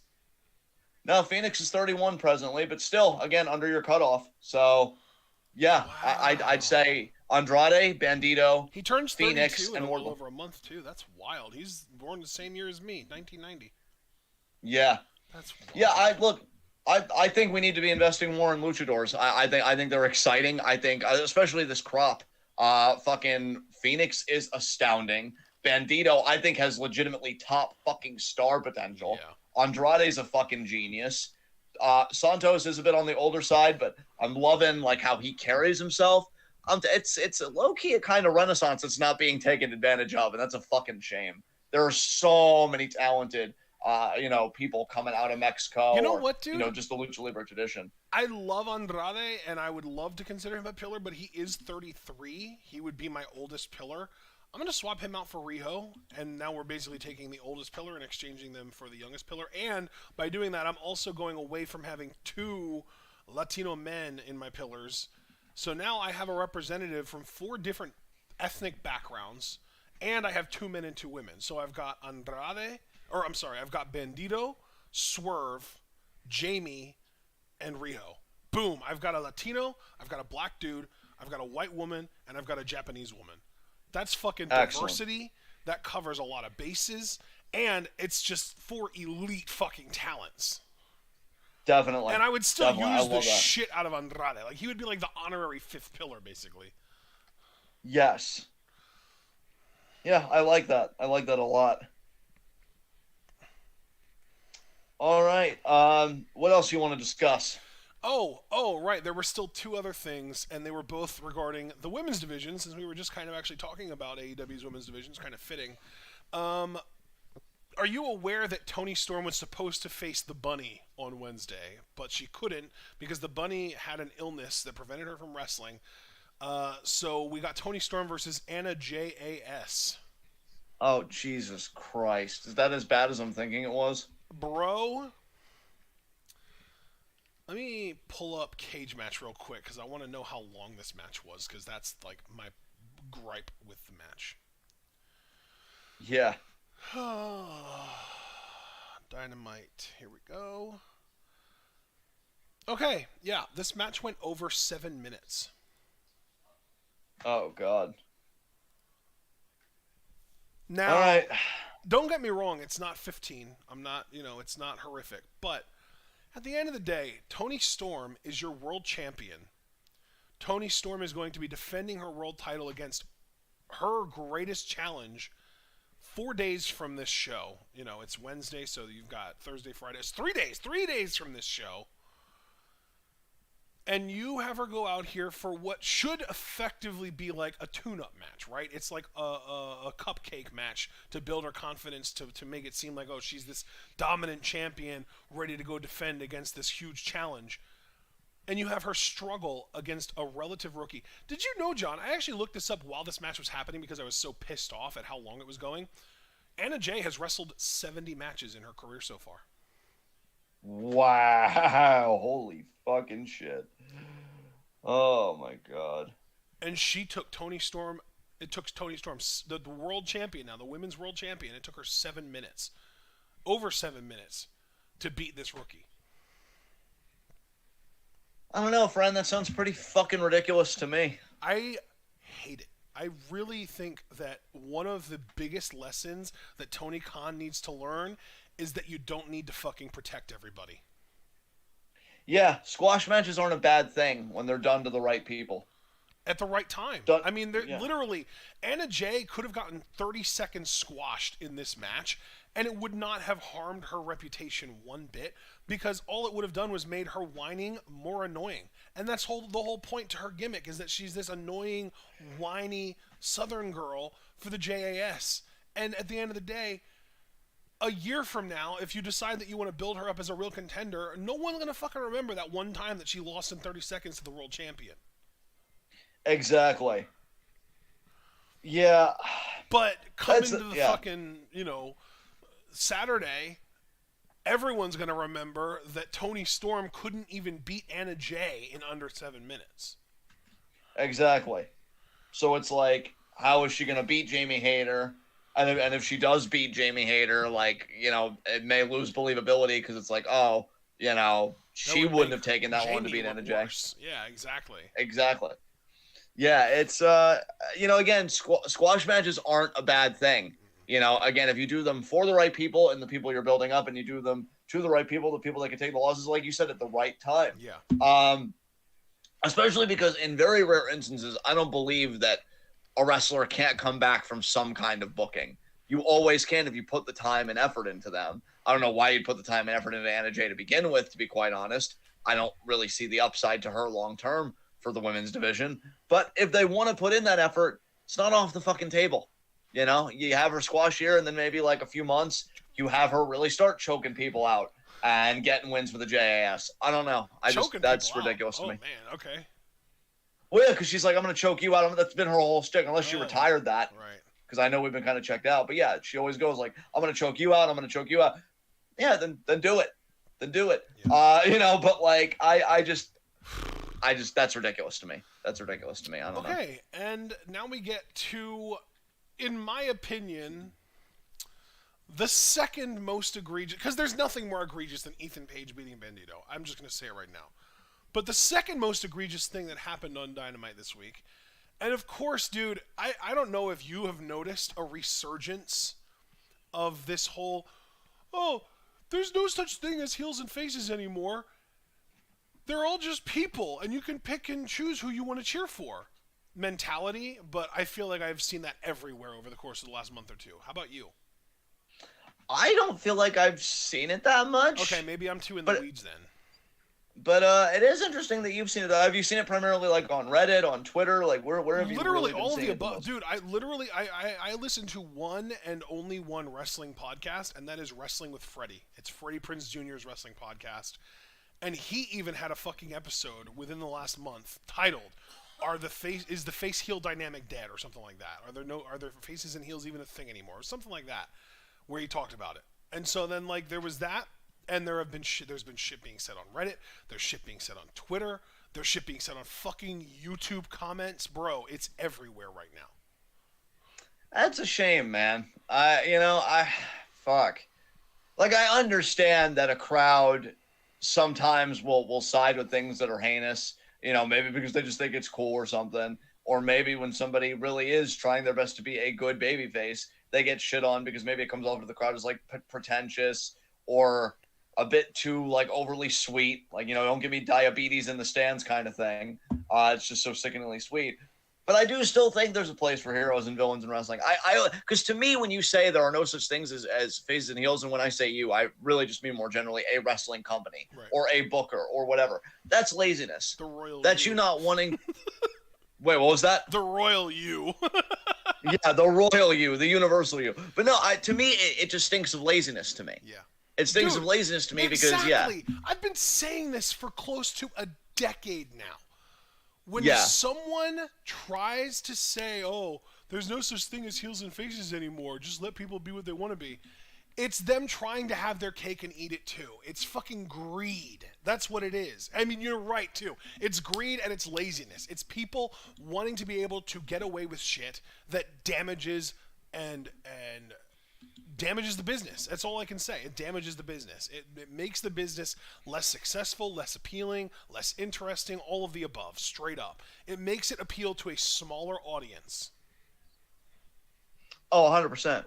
100%. Because to me, that tells me, okay, if there's such a thing as heels and faces, then you're not going to do any kind of writing, any kind of booking that differentiates these people from one another. And the only differentiations that are going to be had are in the ring. This guy does flippy shit. This guy does more technical shit. And this guy does both flippy shit and technical shit. That's how I tell the difference between these people. Clearly. Because clearly, if there are no heels and faces, then just their whole personality, the whole personality of that locker room is homogenized. Yeah. I can't tell one from the other. And that sounds boring as shit to me. I'd rather not do that. I mean, hell, I'll be honest. It's funny that we're even talking about heels and faces because I've even been thinking lately, and I adore Stardom. I mean, for God's sakes, people, we're willing to stay up till like 5, 6, 7 o'clock in the morning sometimes seeing their shows live because we don't want to be spoiled. But I've even thought recently, like maybe Stardom would benefit having more like hard-defined heels, beyond Oedo Tai kind of thing. I've really been thinking that lately, like a lot. Yeah. And yeah, because I just feel like a locker room of just like really good wrestlers with no personalities, no motivations, no anything, which would distinguish them as like, oh, these are good motivations, these are bad motivations. Like, again, wrestling is theater. How are you going to have a theater with no characters? So I fundamentally disagree with that. And I think anybody that's like heel and faces don't exist. Maybe you just want to be a PWG, but even PWG, to their credit, you can tell who's a heel sometimes and who's a babyface from just the in-ring work alone because they make that commitment. Like, don't tell me that you can't go back and watch some pre-COVID, pre-speaking out PWG and instantly know that David Starr is a gigantic piece of shit. Exactly. Hell, even fucking Trevor Lee was a piece of shit in PWG. Yeah, his promos were so fucking good, though. But yeah, I mean, yeah. Probably absolutely. doesn't even believe in God. Go ahead, Darby. Give him the one fucking shot you got. Oh, my God. They actually said spot, not shot, but I feel like both our impersonations were pretty on point there. But, yeah. Yeah, like Foster even said, sadly, I feel like New Japan is going that route nowadays. And you know what, Foster? That makes sense to me because I've been checked out in New Japan too. Have not given a shit about what New Japan's been doing for a while because, I like characters. I like complexity. I like heroes, and I especially love a good villain, as we all know. But yeah, like any company that would be like, we're not going to do heels and faces. Crowd could just cheer for who they want to cheer for, and performers can be who they want. okay, but if a performer is like, you know what I want to do? I want to break your leg so-and-so, and I want to end your career in front of your wife and kids. Now, if I'm on my sociopathic bullshit, I'll be like, yeah, yeah. But if I'm, if I'm having a normal one, I want to be like, that doesn't sound too great. I don't think I'm going to support you in that. Healthy, response to what's going on here. Yeah, exactly. So, I just don't see how you could treat like everybody as equal. Because to me, and I know it's not the same thing, I'm being hyperbolic deliberately for dramatic effect, but that really is kind of the wrestling equivalent of looking at anti-fascists and fascists and being like, both sides are the same to me. There are good people on both sides. No, there's very clearly a hero and very clearly a villain. Fucking act like it. So, and yeah, I agree. Just showed up in his first message is shades of gray characters can be interesting too. Honestly, I'm not even gonna lie. Given that Abel had a prior message much earlier in the show saying that he loves BBC because we were talking about Blackpool Combat Club, I honestly read that message at first as shades of gay characters can be interesting too. And I was gonna be like, well, Abel, you're not wrong on either count. But no, he, shades of gray character can be. That's how I look at Bray right now. He's a guy that wants to change, but he's still very clearly doing dark shit. He knows people that deserve it. He isn't a shade of gray because that's just who he is. He's a shade of gray because he's transitioning from black to white or white to black or however you want to see it. Exactly. That's actually a great way to put it. And then the characters that do come in gray, it's not that they can be bad, but not everybody can be that. Right. I mean, God, that would be fucking obnoxious. Oh, are you a good guy or a bad guy? You wouldn't get it. The fucking drag. You wouldn't get it. You wouldn't get me. And then he gets on their motorcycle and they leave. Like, oh my God, so mysterious. Who is this person? So dreamy. Oh God! But yeah, it's and no, you put some goddamn fucking effort in the writer's room. Anyway, so my yeah. whole point here, I mean, obviously it feels like MJF is kind of in this weird gray area right now too. Yes. Where like he can't decide whether he wants you to like him or not. He knows how to get you to like him or hate him. He just can't decide which one he wants you to do. But that brings me to, like I said, the second most egregious thing that happened on Dynamite, which was Britt Baker cutting a babyface promo. Okay. So, again, you know that I'm checked out on Dynamite, but I actually did watch the confrontation between Saraya and Britt, where Saraya did announce that she was clear, and then she hits her with, like, the rampage to end the whole segment. That was last week. So this was different then. Britt cut a promo separate from Saraya this week. Yeah. Britt, literally, it was like one of those, like, camera in the face, like, talking head promos. And Britt cut a fiery babyface promo about like how, she's had to work hard too. And literally, it was a fucking textbook babyface promo. Now, see this, unlike the Zoe Stark thing, I actually would be curious to go back and hear for myself, because that's surprising that they went that route with Britt. But did you even tweet about this? Because I thought I saw you tweet about it. Yeah, I did. Yeah, you did. Okay, yeah. So I do have some vague notion of this, but I didn't see any of it. So I actually do want to go back and listen to this, honestly, now that you're talking about it. I mean, literally, all I said was, why the fuck did Britt Baker just cut a babyface promo? That's it. Yeah, that was that. But you know what, too? Now it's starting to click for me because I saw so many people eating this promo up, though, dude. Like Britt, I think, got a lot of credit from my corner of wrestling Twitter that I'm on. I'm like, oh, what a great promo she cut. Well, no, that's the thing, right? It was a solid babyface promo. My problem isn't with the quality of the promo. My problem is that we were literally just talking last week on this very show that Saraya is coming in needing to basically be established as a babyface. So you need to put her against an effective heel, and that Britt probably isn't the one to do that. And now this week we get this shit. Yeah, not to toot our own horn, but it really is great when we're right.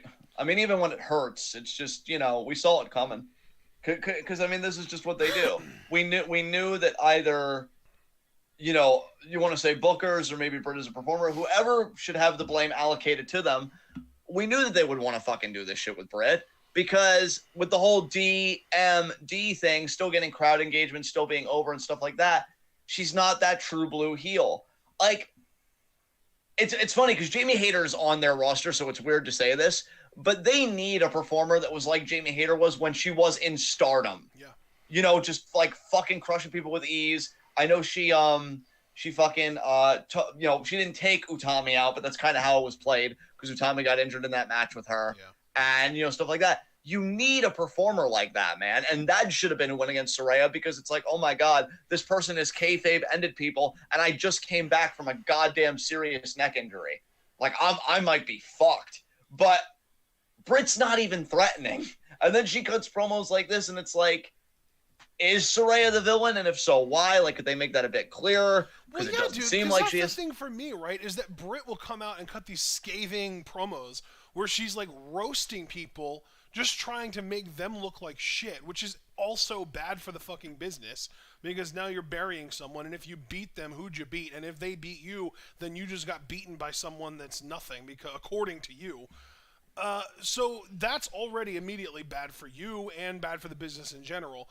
But then the alternative is she'll be, you know, in the same program, which we're literally talking about right now, in the same fucking program, she'll turn around and she'll be like, oh, everybody, I'm working really, really hard, and this isn't easy, and you should all pity me.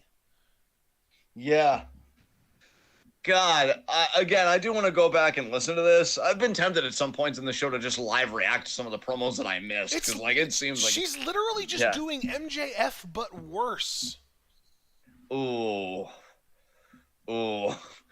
yeah, that's dude. This is Saraya's comeback match, and I honestly really couldn't give that much of a fuck about it. It's and really something. I don't blame Saraya for that. I blame Tony Khan and Britt Baker for that. Yeah. Because the only thing Saraya did wrong was her promo the second week back on the job, because that was rough. But it seems like she's found her footing again a little bit on the mic. Yeah. But yeah, that's just a shame. That like I'm really kind of like mentally checked out of that whole match now, because I'm like, man, just move Saraya on to the next fucking thing, even if it is just the women's title already or whatever the fuck they want to do with her.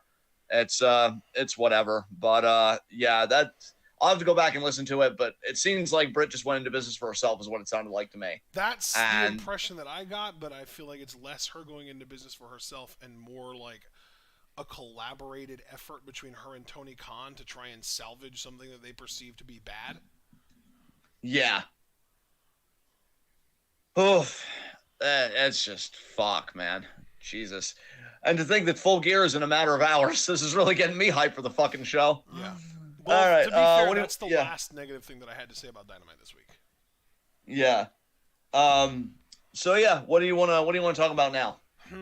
Did you know that Ricochet beat Mustafa Ali this week in the World Cup tournament on SmackDown? I did see the highlights of that. Those two guys killed it. Personally, I would have had Ali go over because, and I'm not even trying to take the piss here, he's the better promo. He's the better personality. Like I don't understand why this dude keeps getting told no. I'm really getting sick of it. And I mean, this is why he did a whole free Ali hashtag for a little bit. Yeah. And then they're like, no. And then I don't know if they came to some kind of consensus or whatever, but I'm sorry. Ricochet is really, really good in that ring. I will never take anything away from the dude that he does really well. He can't talk for shit. And to be quite honest, and I'll always feel this way, mainly because I'm a child, when he opens his mouth, he still sounds fucking prepubescent to me. He doesn't have a serious fucking voice. If Ricochet were to say to me in his voice that he's going to kick my ass, he could probably do it. I'm not going to deny that, but not before I laugh at him first. I'm definitely laughing at you while you're kicking my face in because you sound like fucking Caillou had a growth spurt. I mean, Jesus fucking Christ. I think Ali's the better talent, personally. I really, and I don't know if Foster's sighing at me because I am being an asshole, and Foster, you know, I love you, so I do apologize for going this hard, but I feel like Ali's the better talent, and I'm disappointed that Ricochet went over, because when is Ali going to get a fucking turn at anything? Because, hey, if nothing else, Ricochet is a former IC champion. Gunther beat Ricochet for that title, so you got yours, dude. I'm still waiting for Ali to get fucking his, and it's really frustrating, to be honest.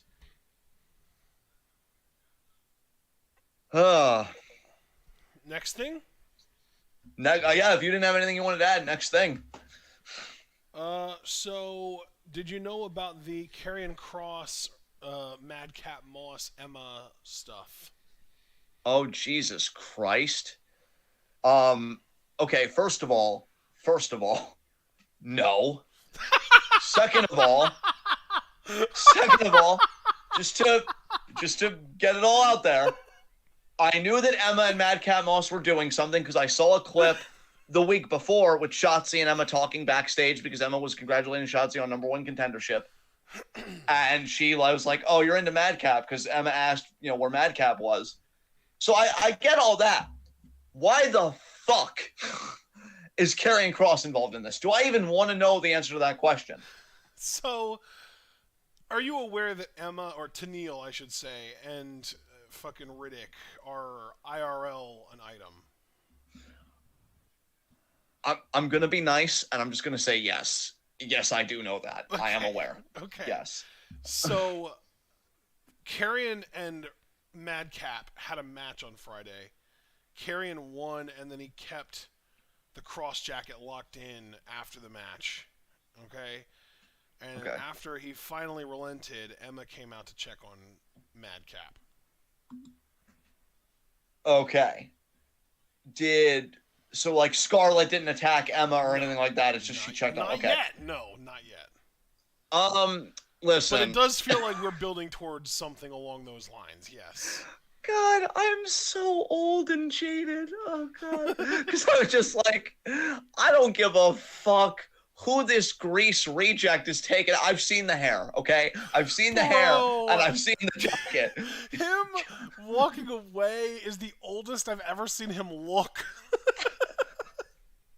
Dude, what are you doing, my guy? Like, I just, like, did you miss the casting call again? I already said Grease. Did you? Because I know they were doing, not a remake, but like a modern, like 2021. I think it already came out. But like, did you miss your casting call for fucking West Side Story? Straight and up, you just decided, like, yeah. Over under 5 years before Karrion Kross is out of WWE and probably like the NWA World Champion or something. I'll give it under at this rate. If he's already doing stuff with fucking Madcap, I'll give it under.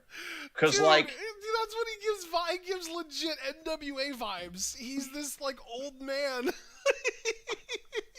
who can't even fucking move anymore.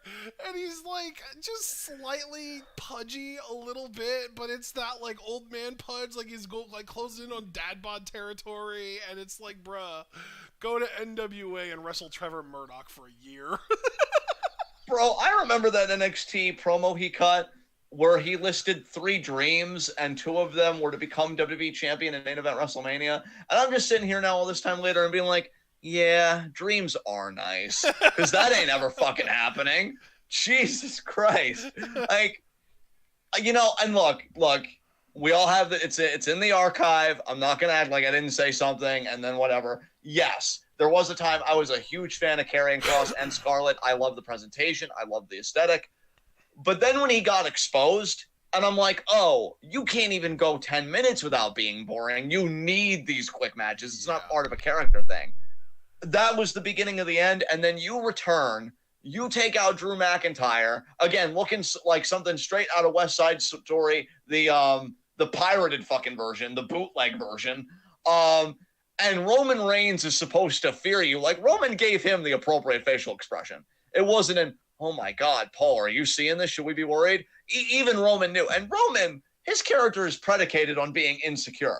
He treats Kevin Owens as more of a threat than he treated Karrion Kross, which is completely valid because Kevin Owens is fucking cool and it's believable. He's looking at Karrion Kross and being like, nah, I just beat fucking Brock Lesnar in a last man standing match. I am telling you right now, you ain't shit.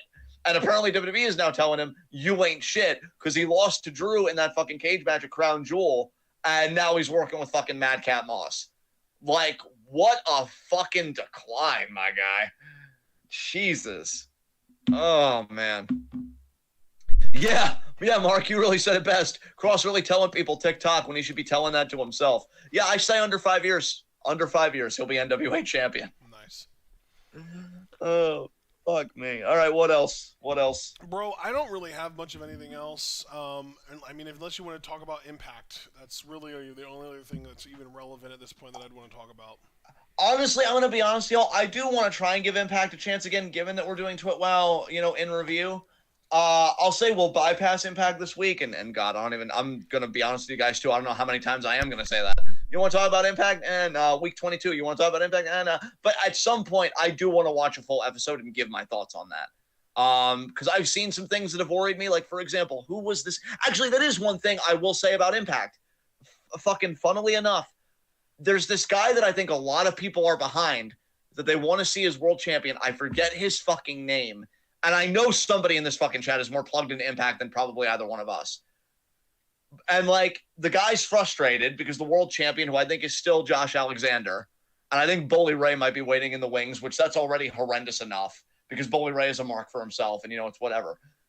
But this guy, whoever he is, because I forget his fucking name, he throws something. It's rumored that Johnny's actually back with Impact because they saw him in the background of this segment.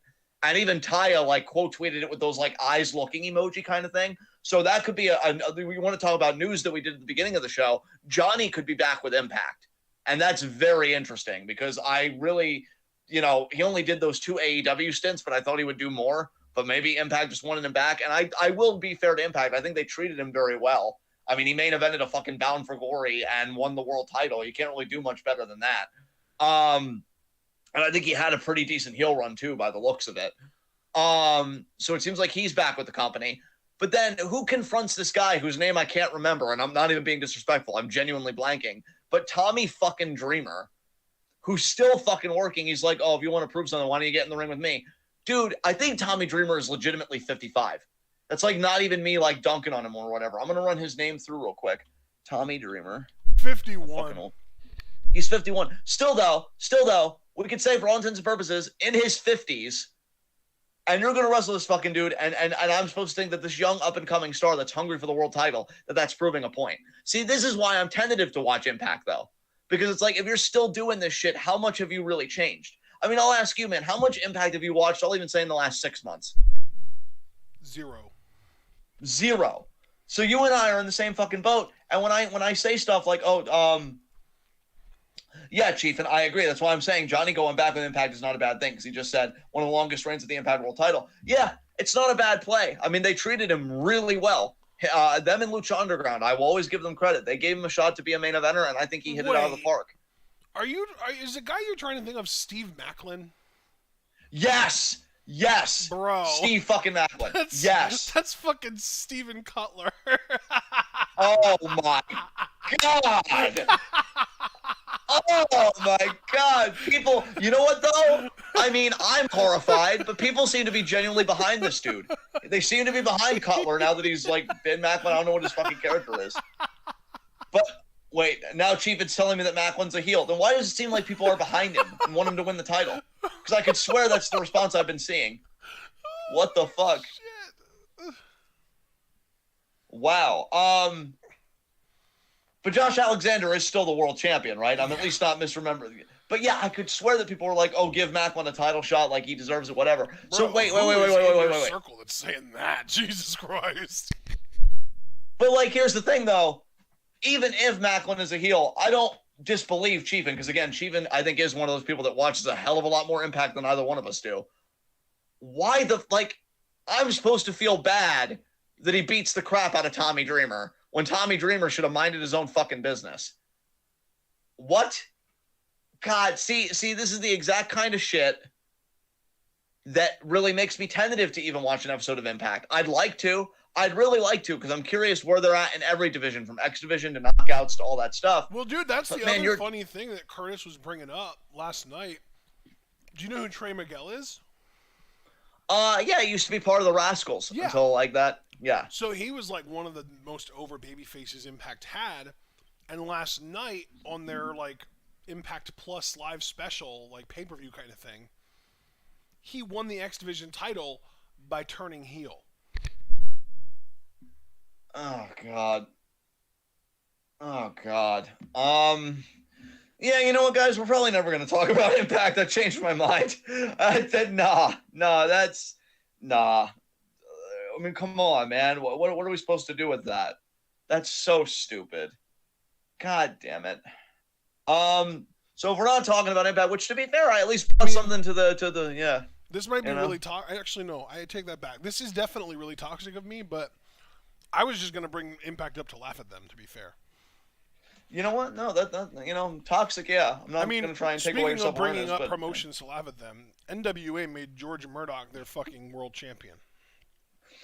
wait, this. Oh God, what time am I in? I thought Tyrus was the world champion, Yeah, and that's everybody's George been laughing Murdoch, at that. same guy. Oh God, dude. Honestly, when you said George Murdoch, I'm like, oh, did Trevor just change his first name and then just like get a slight Oh wait, yeah, rebranding? no, that's my bad. No, yeah, they just much really like guys with the last name Murdoch, apparently. Um. Okay, so I actually saw the splash that he tried to do. Look, I'm gonna be honest, with everybody. I never hated Tyrus in his WWE run, like ever, even when he was your typical monster heel. And I didn't. I wasn't really hating on Brodus Clay. I'm like, okay, you know what? It's different. The guy's trying to make it work. Whatever. I didn't. And to be honest, his heel theme, which I even forget what it's called, but it's low key. I've been tempted. Theme, never mind. Yeah, his heel theme was low key a bop to me that he got like after he broke up. I guess the Funkadactyls and stuff like that. I'm like, yeah, you know what? I can fucks with this. This could work.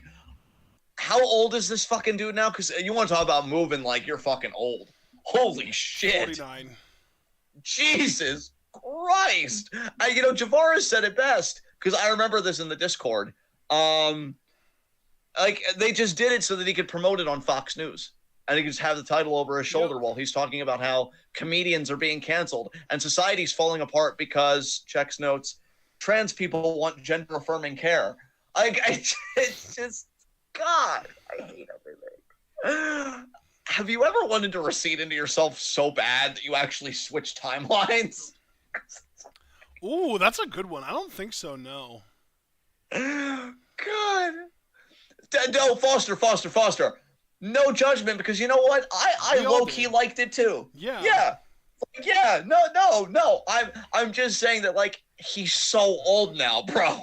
He's so old now. It's not just his age either. It's that he clearly hasn't taken very good care of himself, and he moves and looks and acts older than he is.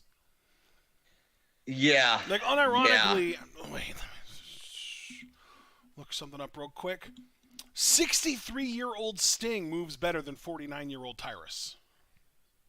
Yeah, you know what this should just teach everybody? One, to have some goddamn humility about your limits and where you are in your life. And two, not everybody can be a Suzuki, because that dude is still wrestling at a high-quality fucking level in his 50s. And I don't even know where to begin with Sting, because it's wild the shit that he's doing in his 60s. Yeah. But you shouldn't aspire for it. Sometimes it really is time to find something else. And yeah, I wish. I mean, shit, I dude. really wish Wasn't Tyrus there a would. dude that just got unmasked on a recent AAA show that was like almost 60 himself? I feel like I know what you're talking about, but I wouldn't know who the name of that person was. Viano 4. Here it is. Viano 4 lost a mask versus mask match to Pentagon Jr. at Triple Mania 30, forcing him to unmask after nearly 57 years old. Yeah. And Chiefin, yeah, I gotta agree with Chiefin here. And he said, and Bully Ray has possession of the Impact World title now because he's back to being a heel, like how everyone was expecting him to do. Yeah, like, that's another thing, too. First of all, the two criterion to me of any good turn, one way or the other, is if it's been properly built up to, so don't just do it for the sake of doing it. And two, like, I mean, yeah, I guess really it was just 1 point because it would just be a restatement of the first point. But yeah, like, everybody knew that Bully Ray was going to be a heel. His name is Bully Ray, for fuck's sake. Yeah. Like, oh, God. I literally can feel myself coming undone. Hey, that's a really good Korn song, at least. Yeah. Korn sounds fucking better than trying to digest this fucking show. Yeah, I don't know, man. Impact's another one where it's like they have these periods where people seem to be talking them up. I'm like, oh, it's good. And I'm like, oh, man, maybe I can watch it now. I mean, I'll only be one of like 70 people that watches because every time they get on a network, it's just smaller and smaller each time. But I can be a part of it. And then I watch it and I hear stuff like that. And it's like, fuck. And then you talk about NWA. NWA was another one that when it had kind of its resurgence, with this whole thing. Bro, isn't that so frustrating? Like, It Yeah. makes me feel like such an old curmudgeon when, like, there are wrestling promotions that are happening, and there are people in my circle that are like, "Oh, this is such good shit," and I see it, and I'm just like, "No." Bro, John, it's so funny you say, because, dude, I'm just thinking, I'm ready to be that old dude that's throwing hands. Like, John, you should really watch Impact. No. Like, I just want to have all the dude about it. I won't take my medicine. You can't make me. And just watch what I want to fuck on. I'm watching Ruthless Aggression era SmackDown. Get that shit off my lawn. And, just be angry all the time. I am so close. I like, oh God, because I agree with you, man. Because I feel like, because when a lot of people are saying, and I'm not trying to say that like we're right or those people are right, I'm just saying generally, when you have a lot of people talking about a product very positively, and you've had nothing but negative experiences with it, Yeah. you almost kind of like, I don't want to misuse this word because it is a serious concept, There's a level but you of almost do kind of PTSD. gaslight yourself in a way, where it's like, was I just wrong this whole time? And it's like, no, not necessarily, right? Because it's just you had negative experiences with it. Yeah. Those negative experiences are valid. You're happy that everybody else is having a good time. You wish you could join them in the water, but you're good. You're good. And that's where I feel with like Impact, NWA, New Japan for people that are still loving it. Yeah. I really can't even get excited about Wrestle Kingdom right now, to be quite honest. Dude. It's rough. It's rough. I wanted to be excited about Dynamite again. I really wanted to give AEW an honest chance, but I'm like, I'm bored. I really hope I enjoy Full Gear tonight, because it's been hard to really be like, yeah, Full Gear. Where really what I'm thinking about is, yeah, after midnight, where Ashton and I can chill and do shows and decompress from the show. And like, it's just, God, it's frustrating. I don't know. You do know, and you're right. Nice. Oh my God. All right, so do we want to get into the Q&A portion of the show, or is there anything else you wanted to talk about? Let's open the floor, everyone. Anything you would like for us to address or talk about that we haven't yet, please let us know. We'll open the floor to everyone in chat. I mean, we've already been having a little bit of like an interactive, more of like an open discussion format going on here. It's been kind of nice because we'll say something and then chat will say something and we'll acknowledge it and we'll discuss that, and it's kind of cool. But yeah, absolutely, chat. Everyone that's here, if you have anything that you wanted us to talk about that we haven't talked about yet, this is the part where you get to say something about that and get us to talk about it. Absolutely. While we're waiting for questions, I just want to reprise one thing. God, I really had a lot of fun with Stardom last night. It was weird given that we were late to the show and we only did the final 3 matches, but that fucking world title match. Utami put out a tweet today that was amazing. She straight up said that red belt isn't interesting unless I hold it. And I'm like, yes, talk your queen. fucking shit, queen. Yes. So, yeah, a lot of feelings about that. Foster, are you guys going to check out New Japan X Stardom? We have every intention of checking that out, Foster. Yep. Monday at 4 p.m. Yeah, that's going to be good. Abel, did you guys watch any old wrestling this week, like Bruiser Brody pinning Dory Funk after Roy Funk did an offensive maneuver? No, son. I have not watched any old school wrestling this week, and I don't think Ashton has either. You haven't, right? No, absolutely not. No, that's not. No. Like I said, there will be a week where I'll be excited and I'll come on here and I'll be like, John, you're never going to guess what I did this week. And you're going to be like, what did you do? And I'm going to be like, bro, I watched 8 months worth of 1996 Raws. And I'm going to be the opposite. I'm going to be like, Ashley, guess what I watched this week? And you're going to be like, oh my God, what wrestling did you watch? I'm going to be like, I watched Birdhouse making tutorials. I'll still be so checked out of wrestling. Be like, that's not wrestling. I know. That's the point. All right.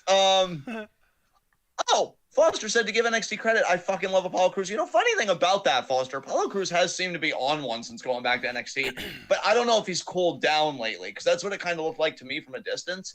But if they're still doing well with him, that makes me happy. Okay, yeah, I'd like to just jump ahead to next Saturday and watch WWE pay-per-view. Honestly, me too, bestie. Me too, because War Games is looking lit, low-key. So yeah, I am excited for that. We got any other questions from you sexy people? If not, I mean, yeah, I mean, we may be able to call an episode if you guys really can't think of much, because I know our formal Q&A will be December 1st, but Yeah, we're almost 2 weeks away from that. yeah. Or actually, So we're less than 2 weeks away from that. Holy shite. how do you guys think the wrestling business is going to change? Wait, hold on. I mean, he beat JD Mick. Don't Google my name, Foster. I fucking love you, man. This past episode, and it looks like he might be next challenger Braun. That's a cool matchup for Braun Breaker. And really Apollo. Low-key, That's cool. Apollo Crews as NXT champion would be really cool for him. I would be really happy for him if he would win that, and that would allow for Braun to get called up in time for Rumble. You know what, bro? I think if Apollo would win, I would try and at least watch that week's NXT, both the title match and then the week after if Apollo won, just to see the fallout. I'd be curious what an NXT with him as champion would look like. The exact same with a different world champion. You're so right. God, I'm so sorry for having hope. I should have never brought that into the discourse.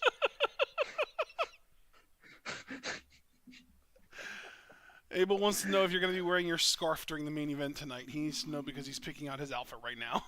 Oh, God. You know what, son? I'm going to be honest. Originally, I wasn't going to, but you know what? You're so fucking precious to me. I'm going to now, and we'll be scarf twins. Father and son wearing the same scarf. Squins! Squins! Yeah. Yes. Yes. Yeah. Scarves out for MJF, baby. Thought on Joe promo on Dynamite. Oh, that is something I'd like to live react to. I fucking love listening to Joe promos. Did you hear Samoa Joe's promo? Don't even remember Joe cutting a promo on Dynamite, to be honest with you now. God damn. Let me pull that shit up. I must have been out of the room when that happened or something. My bad. No, it's hey, dude. You might have been out of the room. I've just been checked out, period. So no apologies needed. Hey, John, did you see this wrestling thing? What? Oh, Abel's so happy that I'm going to wear the scarf now. Oh, I consider that an absolute win. All right.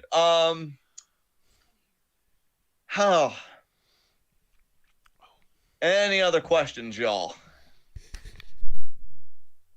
I'm kind of low-key thinking with all this Twitter news, I'm really wondering how the wrestling business is going to change without Twitter. Because I feel like so many indie promoters, I think, are dependent on Twitter to promote their shows.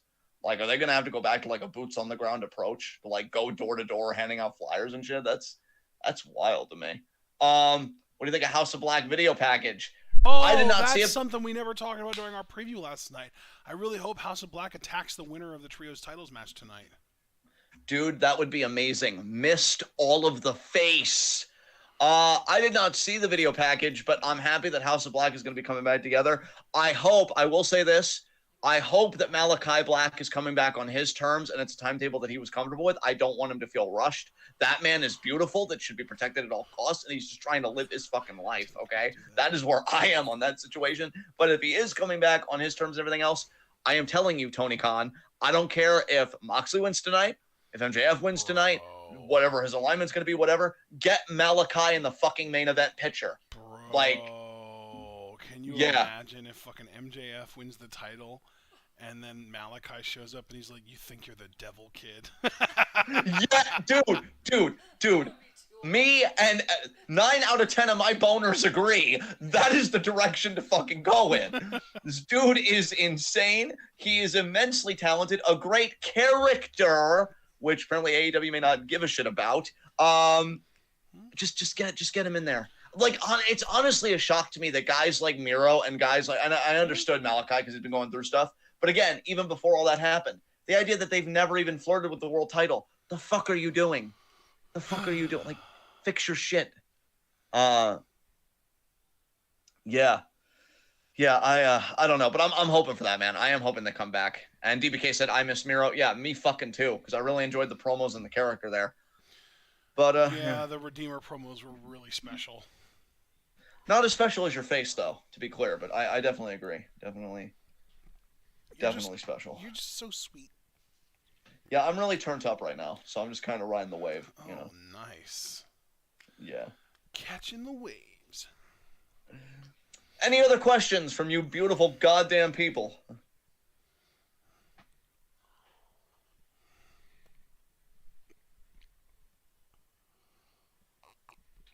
It doesn't look like any other questions to me. All right. So now, Honestly, I've been checked out this week myself, John. I mean, I've seen some indie stuff from 3 weeks ago, and it's amazing that the promotion I watch have a Money in the Bank holder, probably the best since He's talking Rollins. about Oh, OTT.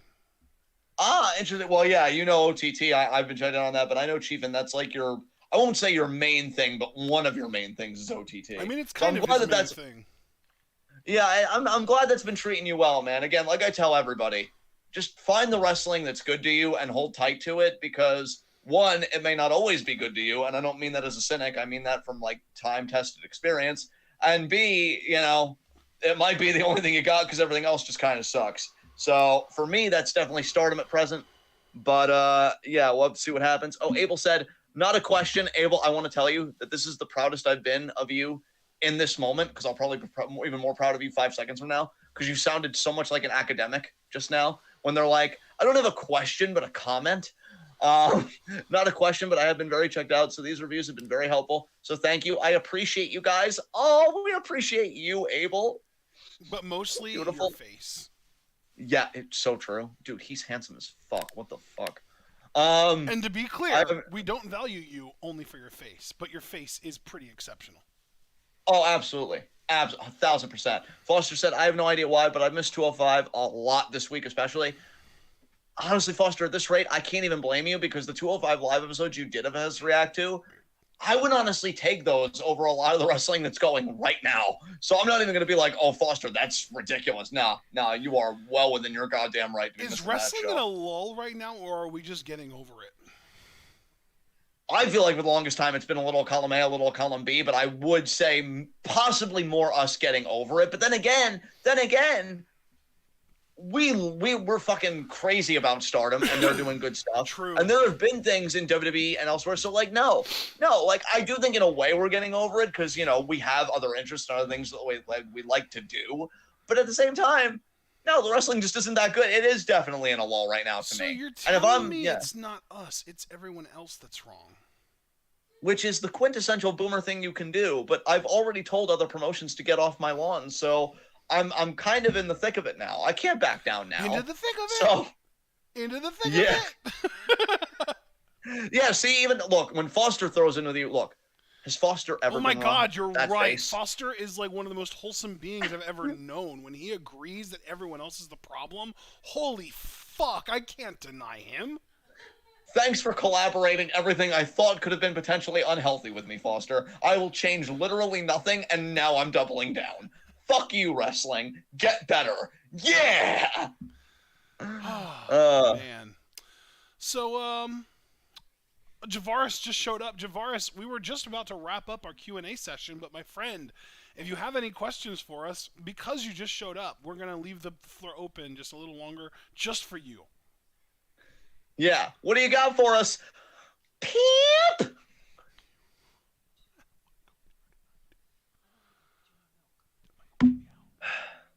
God, I'm talented. All right.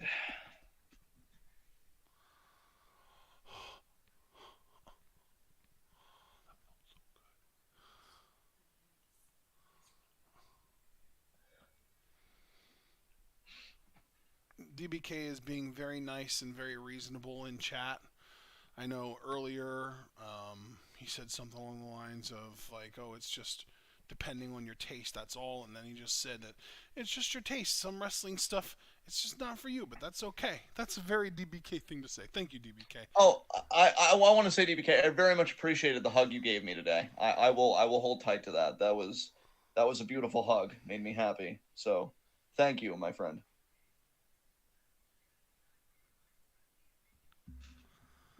Javaris said, not really, just wanted... What are you laughing at?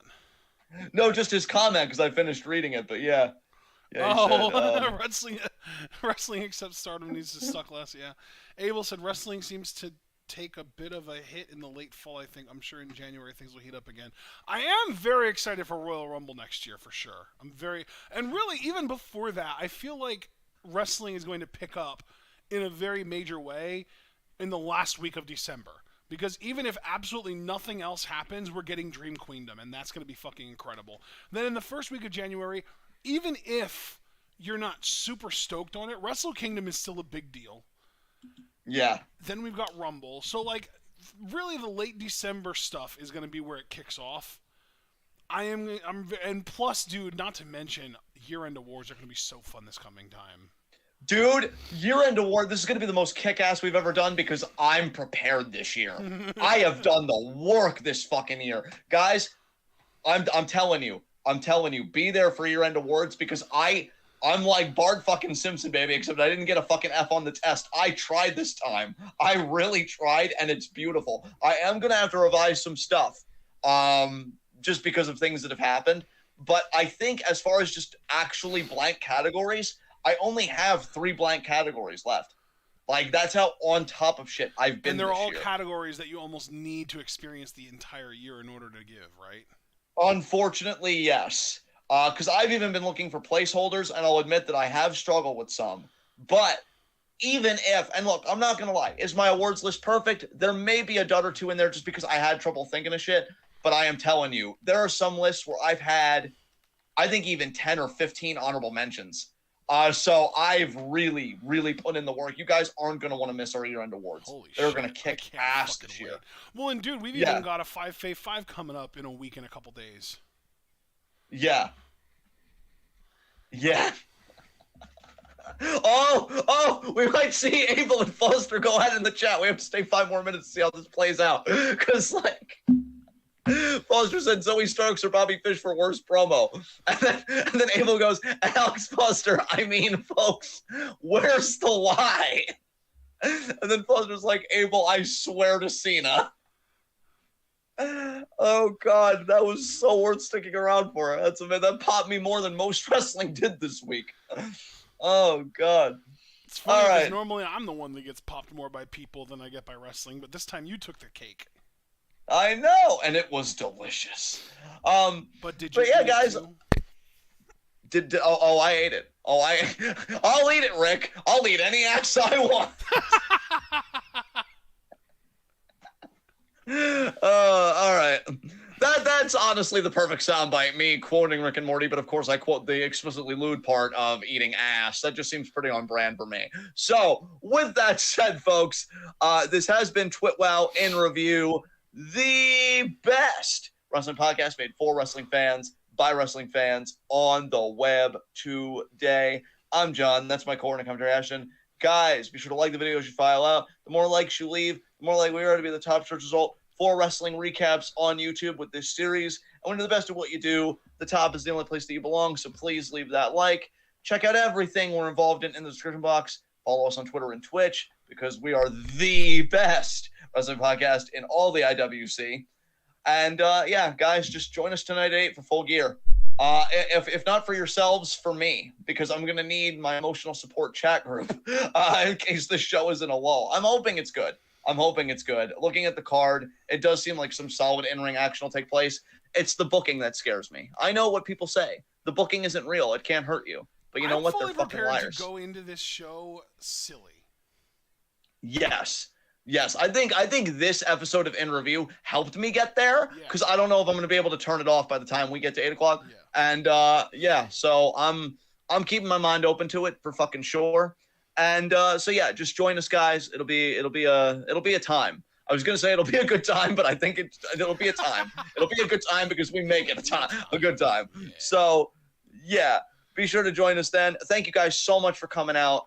You're all awesome. I'm still loving this series. We'll be back with episode 3 next Saturday again at 4 because we've got Survivor Series War Games at 8 p.m. next Saturday. So yeah, just everything's happening, y'all. But just keep coming out, keep supporting us. We deeply appreciate it. When things happen. Yes, I do as well. So because I actually remember that I'm fully outroing, unlike that little intro at the beginning, I just want to say be good to yourselves, be good to each other. Don't get too relaxed because, again, we got Full Gear tonight together. So my night's not over. Yours sure as shit isn't. And be sure to most immediately stay tuned.